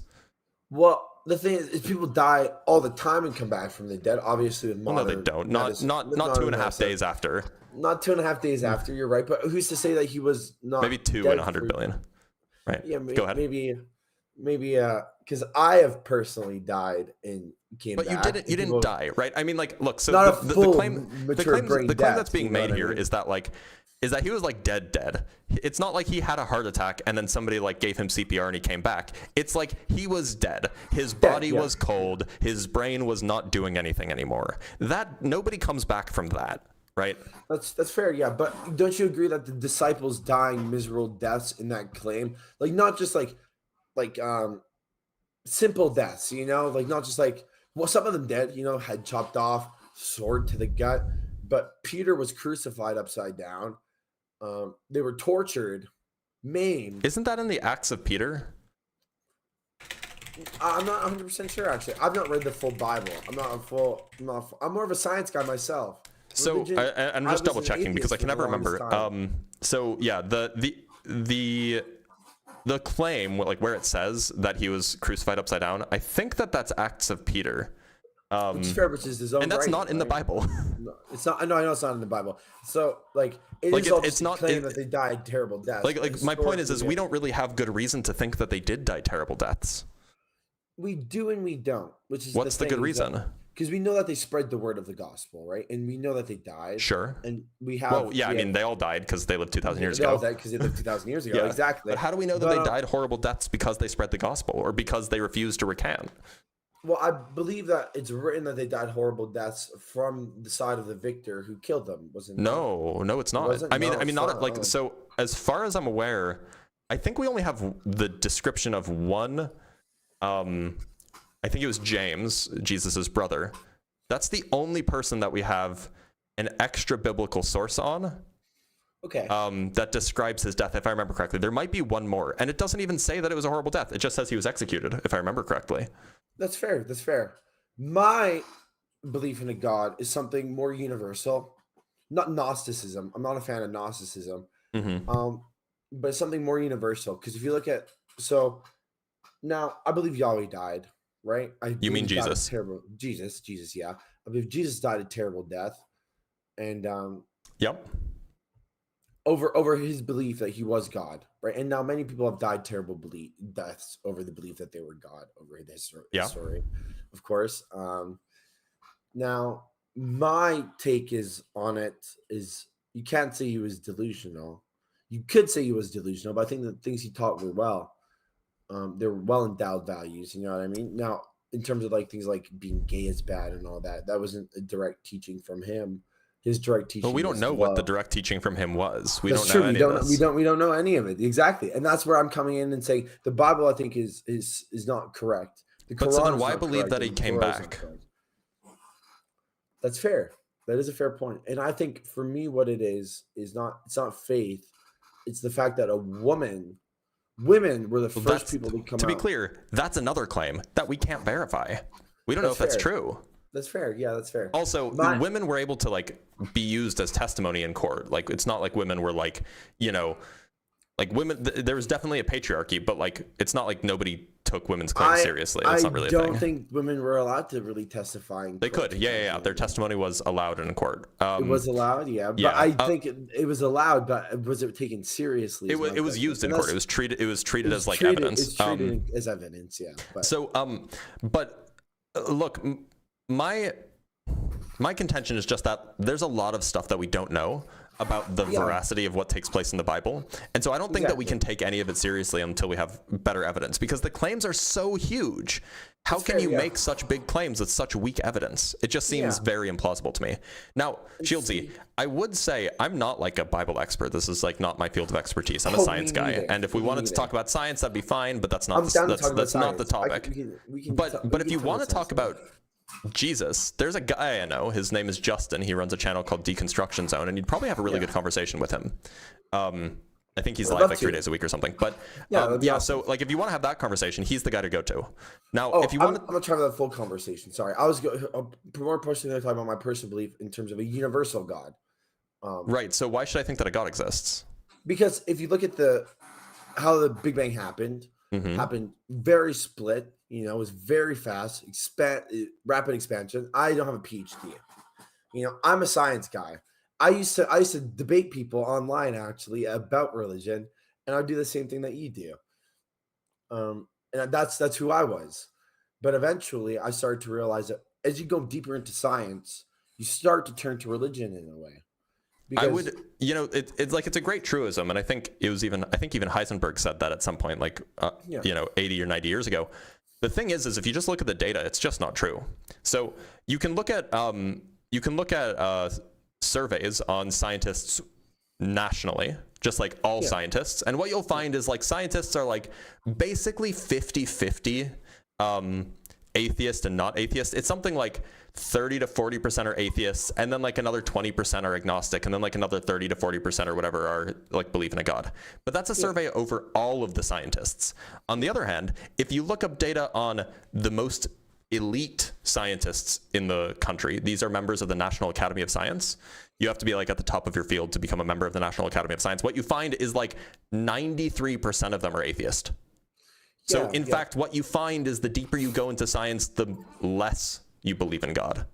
See, I would say that isn't true, because if you think, I'm an independent thinker, I would say. Now, you can argue that independent thought isn't really a thing nowadays, right? Because everything we digest, we take in, and people just take it as face value. But I think if you look at the span of evolution, it happened in such an exactitude. If you look at even towards back to when dinosaurs were around and how they died, and that fossil fuels were able to fuel us in today's day and age, the way that, so unless it's a simulation, which you could make an argument for you shouldn't, because it's a bad argument and a bad claim. It's a bad argument. It's a bad claim. Exactly. I feel the same way. But if you look at how evolution happened through dinosaurs to cell life, going into the pre-Paleolithic era, all of that happened in such an exactitude to get to where we are exactly today. Now, like I said, I don't have a PhD. So, I'm not an expert. So, but, look, you said that, like, you know, you don't think it's true. I mean, like, I can just show you the paper that did the examination. I believe that that's true. I believe that that's true. I'm not disagreeing with you that scientists in the what you said it was. I can't remember exactly, but I'm not saying that's not true. What I'm saying is not true is that people should be turning more towards looking at the direction of a god, because something out there has to exist. Why? Why does something out there have to exist? So you see the rapid expansion of the universe? Yep. Life happened to an exactitude, and it had to happen to an exactitude on Earth, and probably, if it's plausible, on other planets as well, to have happened the way it did, you know? So why does that mean that there's a god? Well, if you think about it, like humanity, if one thing happened differently, humanity wouldn't be here today. Yeah, humanity would be different, right? Humanity would be very different. Yeah. Okay. Yeah. So if the universe were different, then things would be different. Exactly. Like, so it's a question of like why? Why does that mean that there's a god? I would say because like if you take away one aspect, humanity would not exist. Okay, then humanity wouldn't exist. Intelligent life wouldn't exist. Okay. Outside of things like dolphins or squids, which are very intelligent, but intelligent life would not exist. Well, I think to say the argument, maybe it wouldn't exist here. That's not to say that it wouldn't exist anywhere. No, I know, but that's my point. Is that the fact that humanity's gone this far, and to say that other life probably has gone to the point of humanity, if not further, is a testament to a god. How? You know? How does that get us to a god? I'd say it's God testing all of his creation. No, I mean like how can okay, suppose that it's unlikely that humanity exists. How does that therefore get us to that means that there's a god that's real? Because I'd say not only has humanity gone to where we are, there's other species, whatever they may be. They can be human, they can be something completely entirely different. And we're all going down a path, right? And I think, in my opinion, it's a test. Right. But so look, what I'm trying to understand is like how you go from life is this incredible thing to therefore God is real. Like those seem like completely unconnected ideas. That's fair. I would say, if you think about it logically, I'm trying. Cut me a little slack. Like I said, I'm not the best with words. That's okay. I used to be when I was younger. I've made a lot of poor choices to get to the point of where I am now. But if you have a gamer chair, can't be that many bad. That can't be that many bad choices. Dual monitor setup, you know what I mean? It's not too bad, right? So I'd say like if you look at the development of humanity, and we don't know how other species on other planets have developed, wouldn't you say that it's kind of crazy that there's things out there that have developed have developed farther than us. And you have to ask the question as to how they develop farther. Look, I agree. It's absolutely crazy. How does that mean a God? How does that mean a God exists? I think it's a test from God, is what I'm trying to say. Look, if God exists, then it would perhaps be reasonable to say that, yeah, all of these things would have happened. But just because these things happen, that doesn't mean God exists. Like, for example, just to give you an analogy as to why the logic fails here. If I say, if it rains, my car will get wet, because say it's parked outside in my driveway. If it rains, my car will get wet. If I then say, oh, well, my car is wet, therefore it rained, that doesn't follow, because my car could be wet for other reasons. So your argument is essentially the same. You're saying if God is real, then it makes sense. Or if God is real, then we would expect, life and intelligence and all this stuff. And then you're saying, well, we see life and intelligence, therefore God is real. It doesn't go both ways. I think it leads towards a sort of divine consciousness as a species, and that's what everything's trying to develop towards.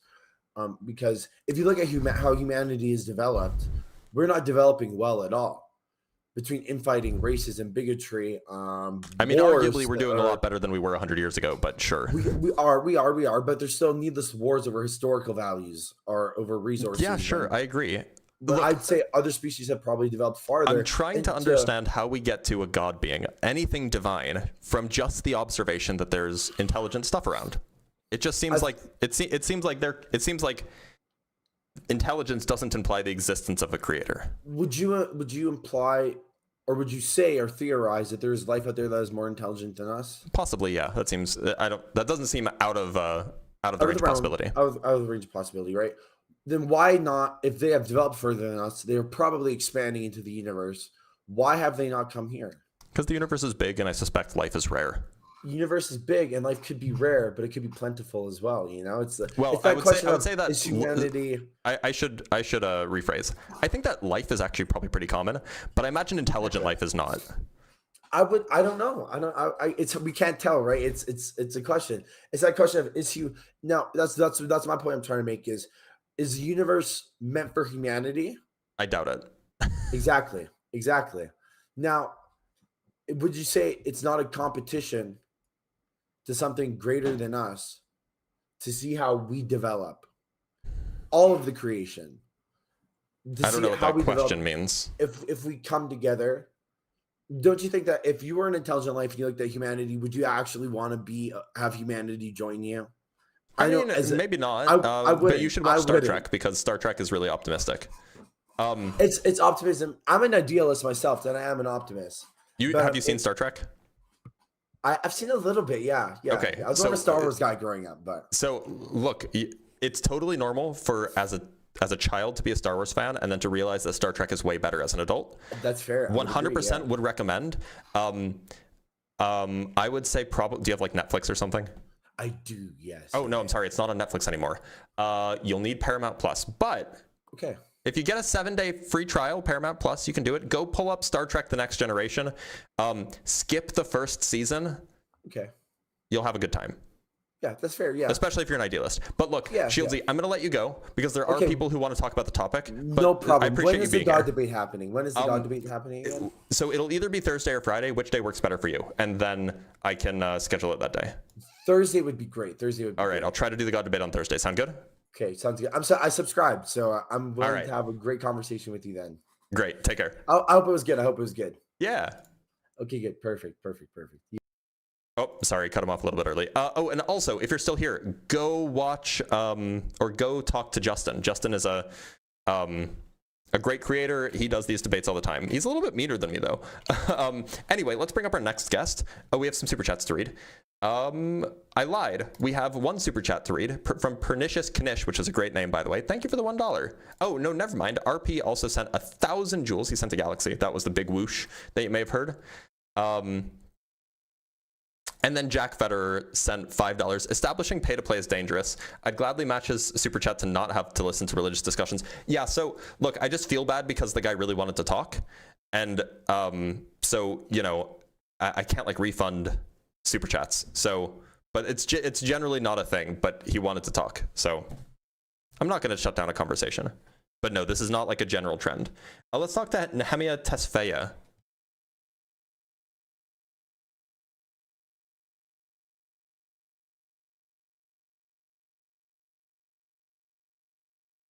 All right, Nehemiah is not connecting. Let's talk to Zen. Oh yeah, I'm way more patient than Justin is, like 100%.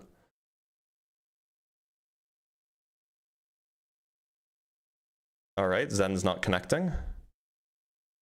Let's talk to Morrow. Tomorrow. What's Justin's at? Hey, It is Deconstruction Zone. Morrow, how's it going? how you doing? I'm doing so far. So good. How are you today? I'm doing A-okay. How old do you think the Earth is, Morrow? I think the Earth, according to the science, is more than 4 billion years old. You're right. So it seems like then this is not the topic that you want to talk about, because the topic is the age of the Earth. No, of course, yes. I would love to talk about the age of the topic. And according to the last conversation you were having about God, I would like to hear your opinion and coming from your experience as well, because of course you have more knowledge in science than myself. And I would love just to hear that. I'm a believer in God. Right. So and so if you want to have that conversation, come on Thursday. Thursday. All Thursday. right. Wonderful. Yep. Thank you. Let's talk to King Hubbard. I guess I need to be meaner again. King Hubbard, how's it going? It's going good. How are you? I'm doing A-okay. How old do you think the Earth is, King Hubbard? I think the Earth is 6 periods of time old. I don't think it's 6,000 years old. Okay, how long is a period of time? I don't know. It could be a period of time. It's not really well defined. I think. So you don't know how old the Earth is? No, but my church, it's not 6,000 years old. It's like, that's just a shitty translation. It could be like 6 Okay. heliocycles. Then I'm not old. talking about your church then. Okay, fair enough. Okay. Thanks for being here, King Hubbard. All right, let's bring up Smiles. 6,000 years old. Smiles, can you hear me? Yes, I can. I Great. can't see you though. For some reason, you're not showing up on my screen. Yeah, I turned off my camera because I hoped that would fix the audio issue, which it doesn't. So I will turn it back on again. Okay, perfect. Yeah. Let me just give me the topic. 1 moment. Okay. Because I just try to write down people's names that I'm talking to. So how old do you think the Earth is? I believe the Earth to be about 6,000 years old. Okay, great. 5,700 something. Yeah. Some several thousand, on the order of several thousand years old. Sure. Right. And why would you say so? Well, the question is very it's very fun. I think. How old is the Earth? To me, you're saying on your screen it says your church lied to you about science. So we're using the Christian definition here. I'm not a Christian myself. You said 5,786, maybe? Yeah, something like that. I don't know the. Yeah, there was a new year recently. Yeah. So I mean, like, most of the people that are watching this are living in the West, and most people in the West are Christians. So yeah. Right. But I mean, look, So, if you're taking the Jewish tradition, the Jewish date seriously, then it applies to you too, I guess. Although I imagine that your shul probably didn't tell you that it was. No, I'm just not remembering the exact number. No, that's fine. That's fine. No, Okay. I know it's. I was there for Rosh Hashanah and all that. So I think you saying that the church lied to you about science is starting the conversation on a basis that, and saying that the Earth isn't 6,000 years old starts the conversation on a basis of what the Christians define Earth to be. And I think that in the Bible it's very clear that on day one God creates light and darkness, which is the start of the universe. Some people could say that's the Big Bang, you could say whatever it is. But on day 7, the culmination of the creation of Earth, God rests, right? So resting is the final thing. And the thing that he has to do to get to being able to create the finality of Earth is he has to create animals and humans. Specifically humans is more the bigger one here. And I personally believe that about 6,000 years ago is when humans became humans. That's when we were able to gather free will and really be us. And that was necessary to define the Earth as Earth. So if I'm talking about like, we live on a planet, right? On like a globe. I hope we agree on that. Yeah, definitely. Okay. So what I'm really curious to know, because I know that these things can be finicky, is like how many years do you think that ball with like rocks on it and stuff has existed? I would assume multiple billions. Okay. So then when you say, so you're talking about like the beginning of humanity. Right, but I think when religious people speak, I don't know about all of them, but I think when a lot of religious people do conform to the idea that the Earth is 6,000 years old, it's not the same definition of Earth as you would be physics. surprised. Really? You would be unpleasantly surprised. I've talked with so many people who think that like, oh yeah, like dinosaurs lived at the same time as people, and really? Yeah, like there so many. But look, so do you think that there were like Homo sapiens around before roughly 6,000 years ago? I mean, I would assume so. I'm not like exactly 100% familiar with the evolution of humans in terms of like the way our phylogeny connects to yada yada yada. I mean, I'm not like so. But I would assume there was something similar to us. I mean, most Jews typically don't like to believe in evolution, and I do. Is that true? A lot of them do. A lot of them do. It depends. No, I would say that that's very misrepresented. I would say the majority of them do. The majority of religious Jews even do, but there are some. Yeah, like the ultra orthodox, like right. Yeah.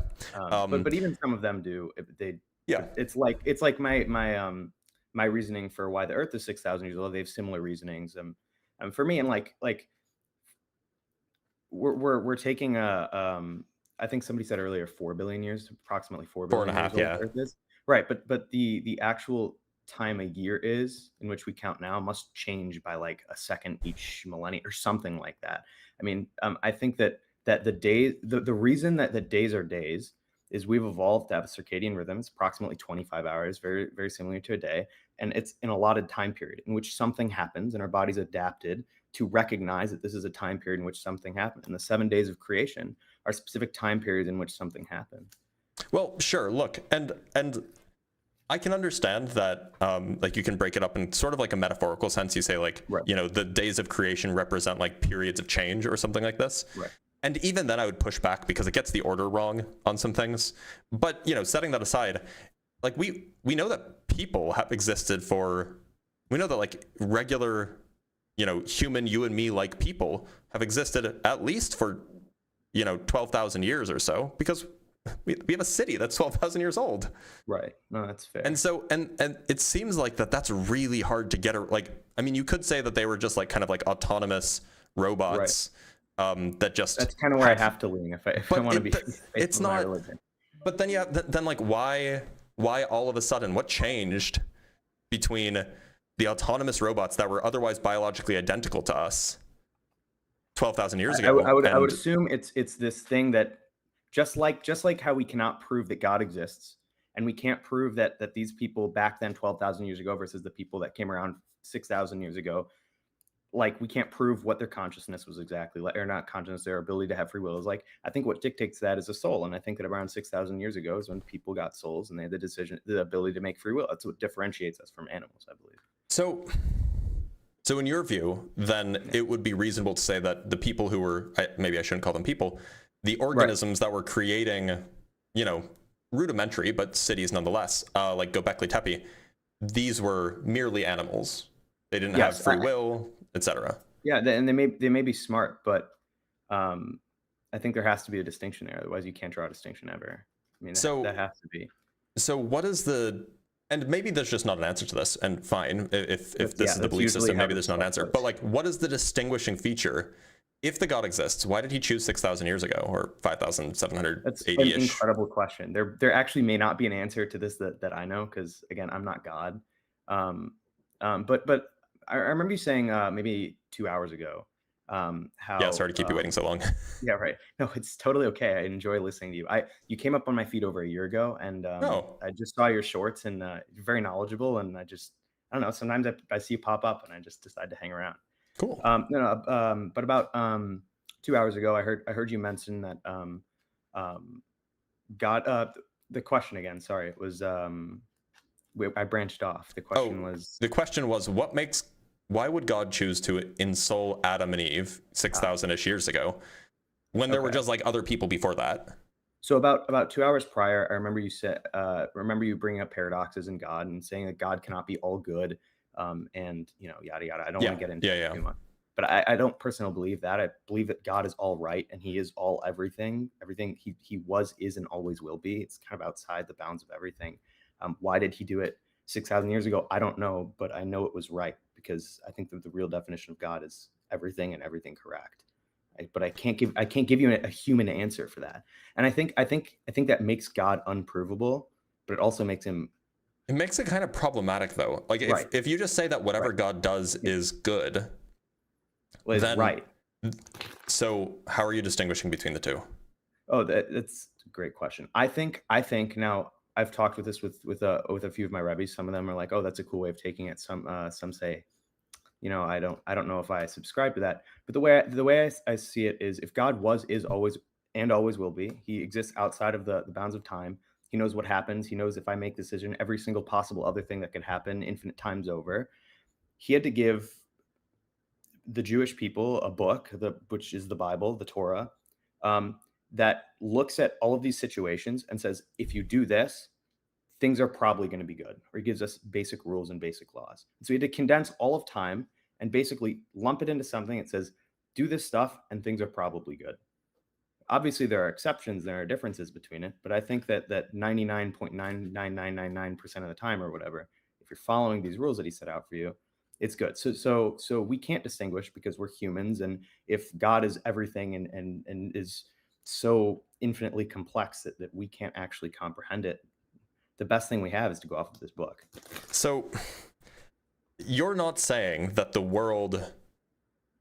Well, okay, so I don't know if you know, I grew up in a Jewish environment. I went to Rosh Hashanah and Yom Kippur services, a few months ago, right? But so my understanding is that, like, if you were a Christian, like, I would ask you, okay, well, why isn't God fixing the things that exist today? But that's really not like the Jewish view on things. God doesn't really do that. It's kind of our job. We have the Torah, we have the commandments, we have, the Tanakh, if you will. And it's our job to, like, live by it or die by it. And if it doesn't work, it doesn't work. And maybe the world gets kind of shittier if we do a bad job.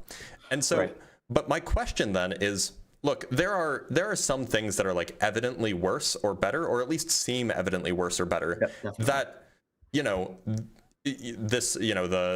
Torah was given to the Jewish people, at least according to tradition, 3,400 years ago or something like this. And so, like, if God saw the entire history, all of the choices, all of the branches, past, present, future, all of these things, then, for example, God would have seen, like, all of the examples of, like, horrific slavery that would have happened in the coming millennia, right? And even the slavery that existed then. Right. And so God could have added in this set of rules, hey, don't do that. And then at least the Jewish people wouldn't be not partially responsible, but at least then the Jewish people wouldn't be participating in, like, this horrible thing. Yeah. And so if the claim is that the Torah is a representation of basically the condensing of all of the rules that you should live by to kind of lead to, like, roughly the best possible outcome, and if you don't do that, then you won't get the best possible outcome. If you do that, then you will get the best possible outcome.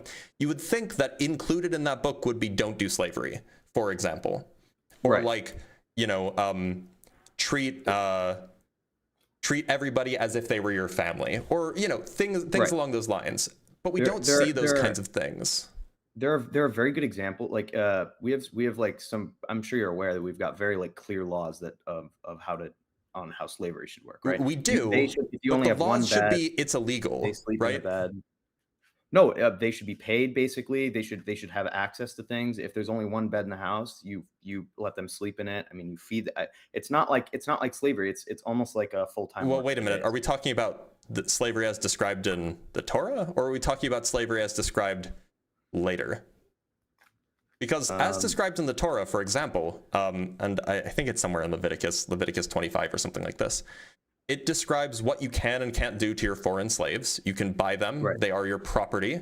If they have children, their children are your property. Right. If you beat them and they don't die, then there's no negative consequences for you. I haven't studied this section of Gemara, but I can guarantee there have been hundreds and hundreds of people smarter than me arguing about this and writing. Yeah. So right. So the question is, and look, so I take it that you come from an Orthodox background. I grew up Orthodox. I until about I was maybe in third grade, my parents split, lost touch with religion altogether, terrible divorce, and sorry to hear that. Back to it just about a year ago, maybe. So that's fair. So do you take it that the Talmud was also given on Sinai? Absolutely not. No. Okay. Definitely. So then you can't really appeal to the Talmud. You can't appeal to Mishnah, Gemara, or anything like that to explain these rules, which are supposed to be like. I mean, like you can look at them to try to interpret what they're saying. I think you could, and you actually have to go to the Gemara. The reason is when we were given the Torah, it says that you should follow these laws in which a way I've shown you, and that implies for certain that we have an oral Torah. The Torah is meant to be. Wait, didn't you say that that the Talmud, or that the oral Torah rather, wasn't given on Sinai?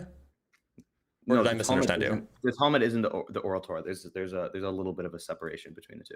They're not. I generally well, okay. So there's the Mishnah, there's the Gemara, right. There's I generally writing down. So I'm speaking loosely.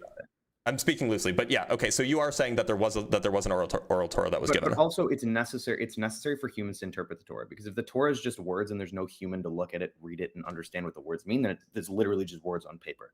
Or I agree. Parchment. And I think it's necessary that we look at the interpretations of the people that have been studying it their whole lives for our best possible ability to understand what those words mean. Because, for example, if I say something in one tone and then something in another tone, it could be the same exact words. It means something entirely different. So these things are on paper. There's no tone. We don't know exactly what they mean. So we have people that spend their lives studying them, and they have answers to a lot of these questions. I'm not the most well-versed Jew on planet Earth. So do you know roughly when the Gemara was put to paper? That's a good question. I think around the year, was it 800 or 1200 or something like that? I think the Gemara was significantly earlier than that, wasn't it? Oh no, Talmud. I thought no. The Gemara probably was, but a lot of the the Gemara. No, yeah, the Gemara. I think it was like year 800. So the Gemara was finished around like arguably it was compiled by like 500 CE or something like 500 CE. Okay, I thought it was 800. So here's some people say 200.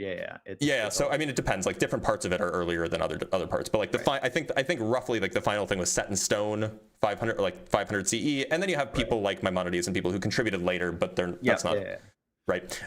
So here's the issue that I see. I suspect that you will not find any Gemara that is any interpretation or anything like that as written in the Talmud, right? Now you might see later interpretations, sure, but that as written in the Talmud that will actually say that these are bad things, because slavery was normal even to that point. Like slavery was normal in basically the entire world up until like 300 years ago. So why would they say, oh, well, this isn't what actually was meant. You should actually treat them like, I'd be very surprised. I mean, maybe I'd be wrong, but I'd be very surprised if there was like some way to interpret this that is, encoded in the Talmud that says, oh, slavery is like this kind of slavery. We actually meant this thing, which is, much more tame than like what you might think it is from just the text alone.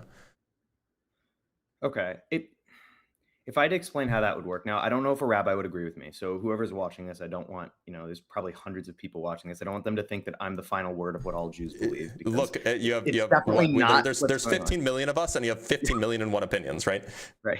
That's probably true. I bet there's even more. But I would assume that the first of all, I would like to say that I would love to have you speak with if you're ever interested, I would love to have you on. If you ever want to do a live or something, maybe I could ask some people at my shoulder to speak with you. They're very smart, very educated. You're incredible to listen to and talk to. I appreciate that. Sorry, I rambled over what the question was. You're okay. Sometimes I just get lost. No, so the question is what's the well, I didn't really ask a question, but I said a statement and then you wanted to respond, so I'll say it again. So I suspect that given the time when the Talmud as a whole was kind of codified, they were almost certainly fine with slavery, right? That was just like a normal part of everyday life all over the world at the time. Okay. So I would be very surprised if there were softenings of the language via interpretation that the Talmud would have given for these particular descriptions as given in Leviticus. I just would expect that that's not the case, because why would they need to soften it? They probably thought it was fine. Okay, now again, like a good rabbi that's been studying this his whole life, I'm sure has a really good answer to you. But just going off of what I said earlier about the Torah being this book, which is, I don't think all non-Jews need to follow the Torah. Big misconception. There's the 7 laws of Noah. You can look that up on your own.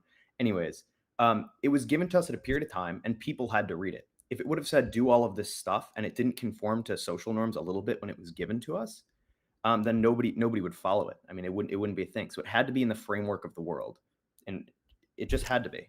I don't know if that's a good response though, right? Because on the one hand, the Torah was given to the Jews, at least according to tradition, while wandering around in exile right. in the Negev, or in the desert, if you will, and they didn't have slaves then. So it's not like they were already socially established norms of like, oh, as Israelites, we're used to having slaves, but now you're going to take them. They didn't have slaves; they were slaves. But yeah, they came from being slaves. I mean, they knew slavery was a thing. It'd be ridiculous. Yeah, sure. So that's fair, and that makes sense. But also, there are restrictions on things that would have been social norms, like eating pork. Oh, definitely. Oh, 100%. So why is it they have to violate this social norm because of this new commandment that they've just been given? But the slave thing, oh well, we'll keep it around because it's a social norm, and we have to, they have to be like, otherwise they won't be okay with it. Like, I don't know, it just seems like it's imbalanced. Well, like I said, if we're taking my belief of like what the Torah is, God can see everything through all of time, and he's given us a book that then it's probably the best thing. Who knows? Right now in this period of time, we're living in modern day Western America where slavery is not okay, and we have to pay people a living wage. Most people can't even afford, and they got to go to work. Some people would argue that's also not very good. And like maybe 200 years from now, they'll look at that and be like, "That's wrong." Hope, but I think that the rules in which that are laid out in there are, I mean, I'm not saying they're good by any means, but if you look at the greater about some of the very, very serious brutalities of slavery throughout history, I would say what's given in the Torah is a much more like docile, calmer, like let's not do bad crap to people as much as other ones. It was clearly put in place, not as, hey, you should keep slaves and do this thing called slavery. It's, hey, you shouldn't do this. You shouldn't do this. You shouldn't do this. It's wrong. There are levels. You got to control yourselves and keep things better. Now, I can't tell you why it says exactly what it says, but I think that, again, if we look, maybe we won't be alive, but 10,000 years from now, if we look back on time, sure. I have a firm belief that what it says in the Torah will be good for humanity. So, I mean, and I haven't read, I'm not like an expert on it. Again, I gotta. Well, I mean, nobody's an expert on it, right? That's like the whole business.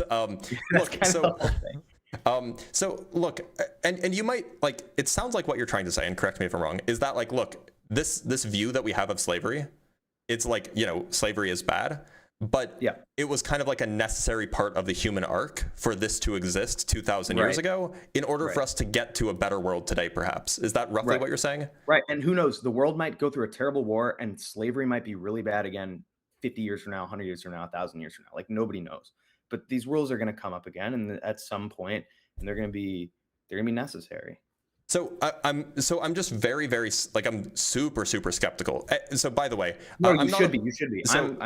So I'm not a biblical scholar. Like, obviously I'm not. I went to a Jewish school for 6 years, like I had a Jewish upbringing. So I know my Torah decently well, but I have a cousin who's a rabbi, right? Oh, really? Yeah, he actually recently got ordained. But anyway, so I have a friend who you might have a productive conversation with. He's formerly Christian, but he went to seminary. He knows biblical Hebrew fluently. And he's very familiar with the Hebrew Bible in particular. That's the thing that he's interested in. He's less interested in the Christian Bible, just from an academic point of view. And I don't think that he's that familiar with the Talmud. So you'd probably have an interesting conversation. But he would know things like, so he's going back to school to study essentially comparative culture of like the ancient Near East. So like things like Babylonian culture and Akkadian culture and all these things, including like, Hebrew culture of like 2,500 years ago. And so one of the things that he's told me, and I like, he's a friend of mine, so I trust him. Maybe it's not true. Is that like the Jewish laws regarding slavery, as described in Exodus and Leviticus, are basically the same as what you would have found in the area. Maybe there's some slight minor differences, but like the Babylonian legal system regarding slaves was like basically the same. And if that's the case, then I mean, it's just not super clear that this is better than it would have been without these laws.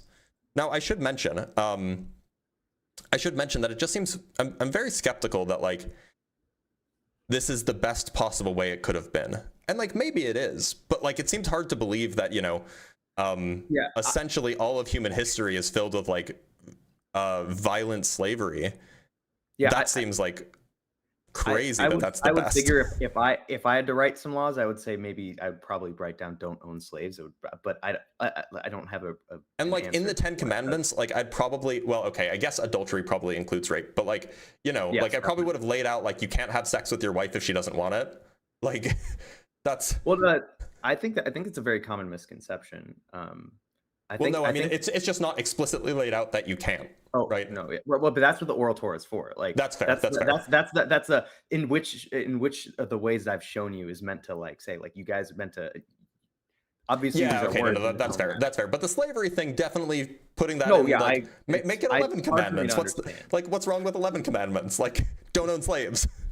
It's a very, very good point. So look, I mean, I'd be happy to talk to whoever you want to bring up, and happy to talk to whoever. I would recommend the other guy. His name is Justin. He runs a channel called Deconstruction Zone, and I think he's even live tonight. I don't know where you are in the world.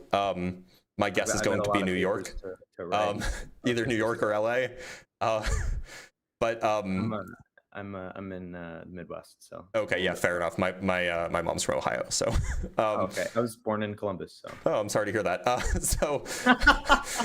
But anyway, I would suggest if you can get a handle on him, if you want to talk to him, I'm happy to reach out to him and have him bring you up because he gets a bunch of guests, so I'm happy to have him pull you up specifically because he knows a lot about this stuff, and you might have an interesting conversation. Yeah. Okay. That sounds awesome. Is there any way that I could? Oh, sorry. Yeah. So if you want to contact me, in the description or on the YouTube channel, there's a link tree. It's just like a link with a whole bunch of sublinks. There's like a email form that you can use to send me like an email or something like this, and then we can arrange and we can talk on Discord or something. It was a pleasure talking to you. So yeah, likewise. I appreciate you, man. Have a good one. Keep doing what you're doing. Like it's really cool, especially with your physics explanations and stuff on the. I do my best. Look, I have two wolves inside me, if you will. Yeah, the information's out there, but people, especially people that don't have any science background, have trouble reading papers and stuff. So what you're doing is really important. I appreciate that. Well, thanks for being here, Smiles. I appreciate it. Yeah, of course. Take care. Look, people say that they don't have any in-group bias. Of course you do. Everybody has in-group bias. There's a thing, like, I grew up around Jewish people. Of course I'm going to have pleasant conversations with other Jewish people. That's how that works. I'm sorry. Like, there is absolutely bias, and I absolutely agree on it, or agree that it exists. Somebody who shares a cultural background with me, I'm going to have an easier time conversing with, right? It's the world we live in. You just can't let it lead you to be hateful and, cruel to other people, right? All right, let's bring up another guest.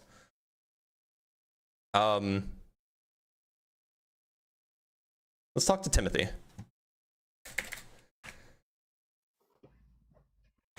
Timothy, how's it going? Hi, Blitz. Thanks for having me on. Yeah, of course. I don't want to divulge conversation and go back into slavery and your biases against Christianity. Well, and do you want to talk about the topic here? Yes. How old do you think the Earth is? I believe it's 7,528 years old. Roughly. Okay, that's very specific. How do you figure that number? Because the Septuagint, which was translated to 85 BC by Ptolemy II of Alexandria, translated the Hebrew Bible, and the genealogies was changed by the Masoretic Jews in 700 AD. They shortened the time frame because the messianic prophecy was that Jesus would come 5,500 years after Adam exactly.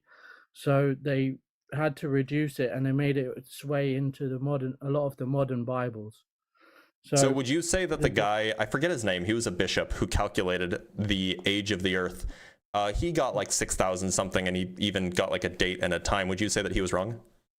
Yeah, that's James Usher you're talking about. Yeah, yes, Usher, thank you. Yeah, so you would say that he got it wrong, right? Yes, absolutely. So how did he get it wrong, and how did you find out that he was wrong and you found out the correct data? Because he was relying on Masoretic translation of the scriptures. What do you rely on? I rely on a Septuagint, the LXX, which was translated before Christ even existed, because it doesn't have any bias towards Christ.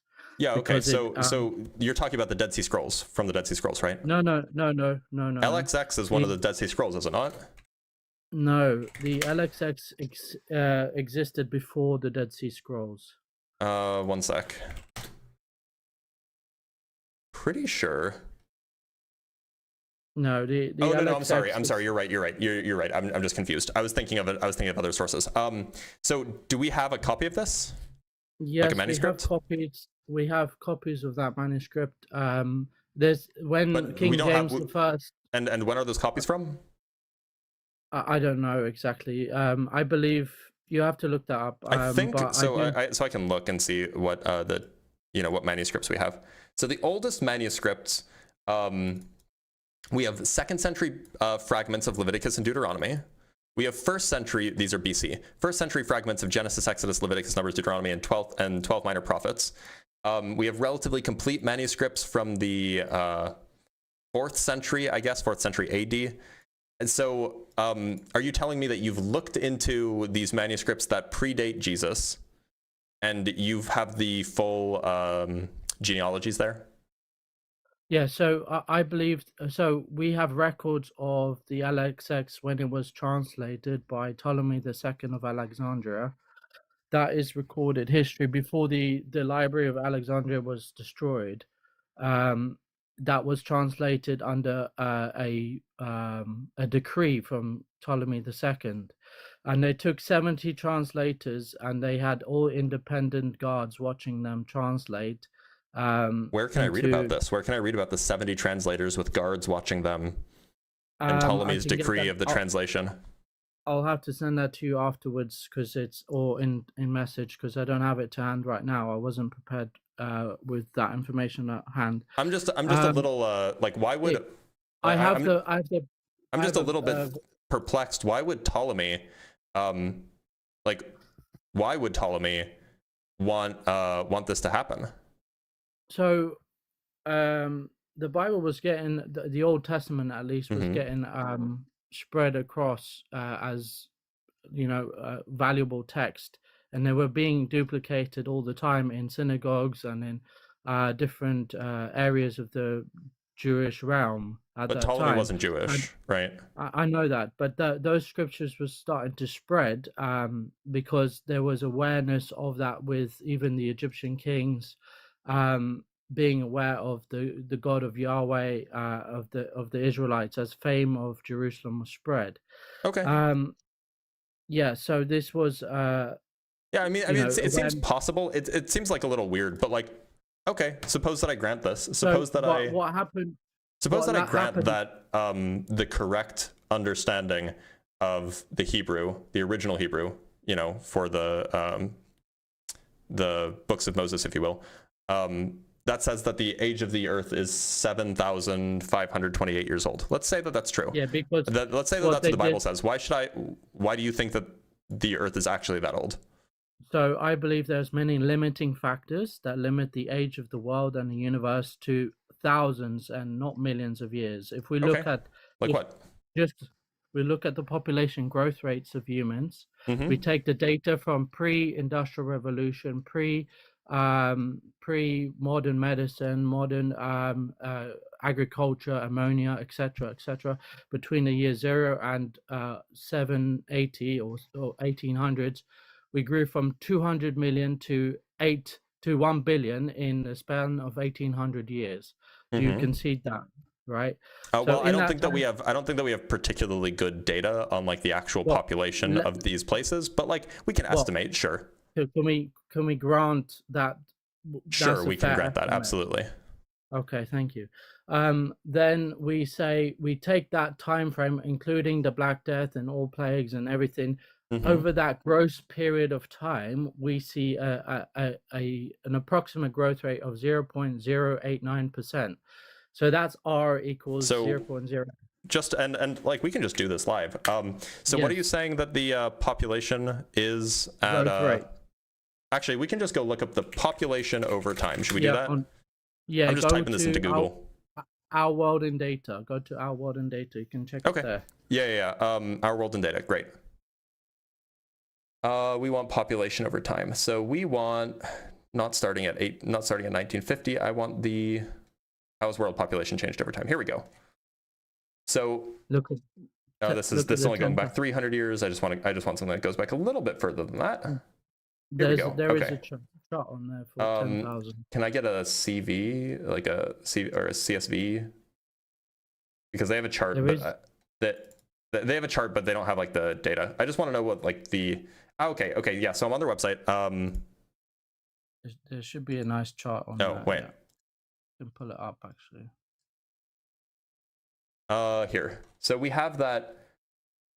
Historical demographers estimate that around the year 1800, the world population was only around 1 billion people. Okay. Yes. That's what, And they say this implies that on average, the population grew very slowly over this long time from 10,000 BC to 1700. Now, I don't see where it says what the population was in the year 1. let me. Do you let have me that get, anywhere? Yeah, it's on the same thing. You have to say. You have to find it. Let me get it. Okay, up. let's find it. Find it together. Oh, sorry. Let me show this on YouTube as well. Or on TikTok as well. There is a nice graph on there somewhere. There should be end notes. I just want to see what their source is for this particular chart. This is a visualization from Our World in Data. Yeah, okay, I understand that. I don't know. why Our they keep World changing. in Data population in 1 AD. Okay, let's just type this in and see if we can see what we can find. Just say for the last 10,000. Oh yeah, there we go. I got the graph here. I've got it. Here we go. I don't know if you can see. So, okay, here we go. Got it.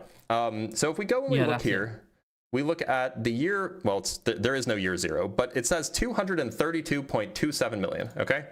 So, and now I'm going to show you another screen. So I'm going to use the data from this plot. I can't show you both at the same time, but you'll just have to trust me that I'm using the data from that plot because I'm going to show you a calculation. We're just going to do the calculation live, okay? Yes. 0.089. Oh, so we'll figure that out. Sorry, one sec. Just moving this to another screen. So we have that P at, say, time at 0. At 0, we have 232.27 million. 232.27 times 10 to the 6th, right? All right, and then we have P at, what was the year 1800 that you wanted?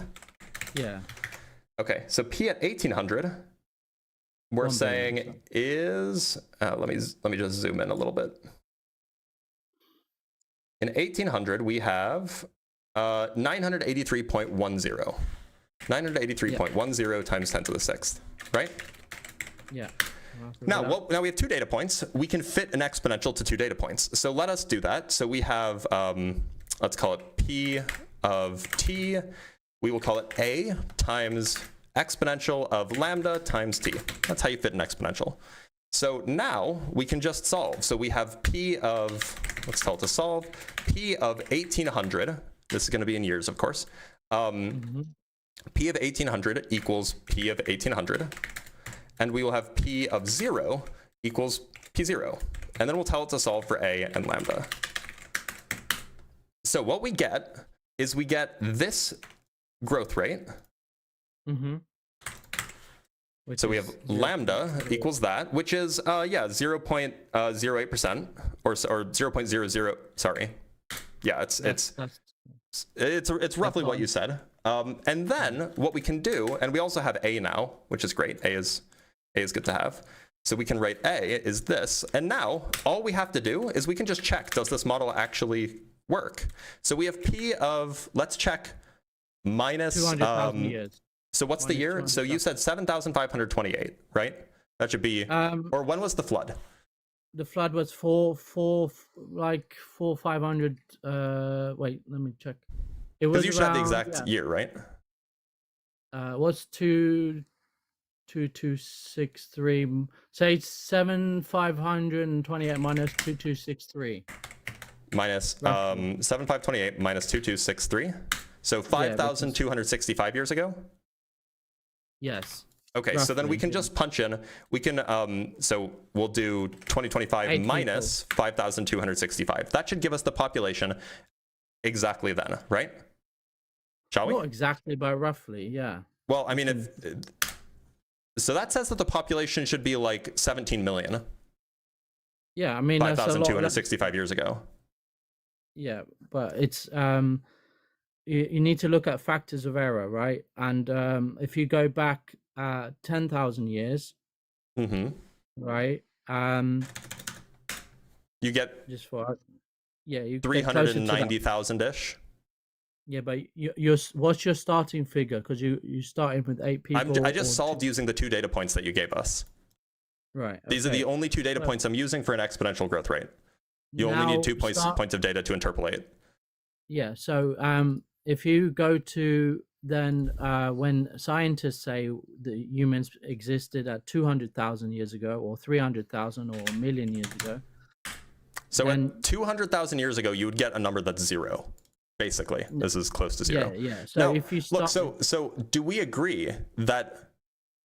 So you don't think that the growth rate was constant, right? As this, constant, okay. So if the growth rate isn't constant, then why would you expect that this growth rate would be extrapolatable on the older Earth model constantly? No, because we're using the actual data, right? We're using 2 data points, but I mean, look, the general understanding amongst scientists is that prior to around 10 or 12,000 years ago, humans weren't really growing in population because we didn't have agriculture. Agriculture was a big change in the human growth condition, and so we were able to grow at a much faster rate comparable to here after around, say, 12,000 years ago. And 12,000 years ago, we have, 80,000 humans at this growth rate, which is, perhaps plausible. Yeah, but the problem is, if you believe that humans were retarded for the most... You can't say that on this live stream, I'm sorry. Sorry.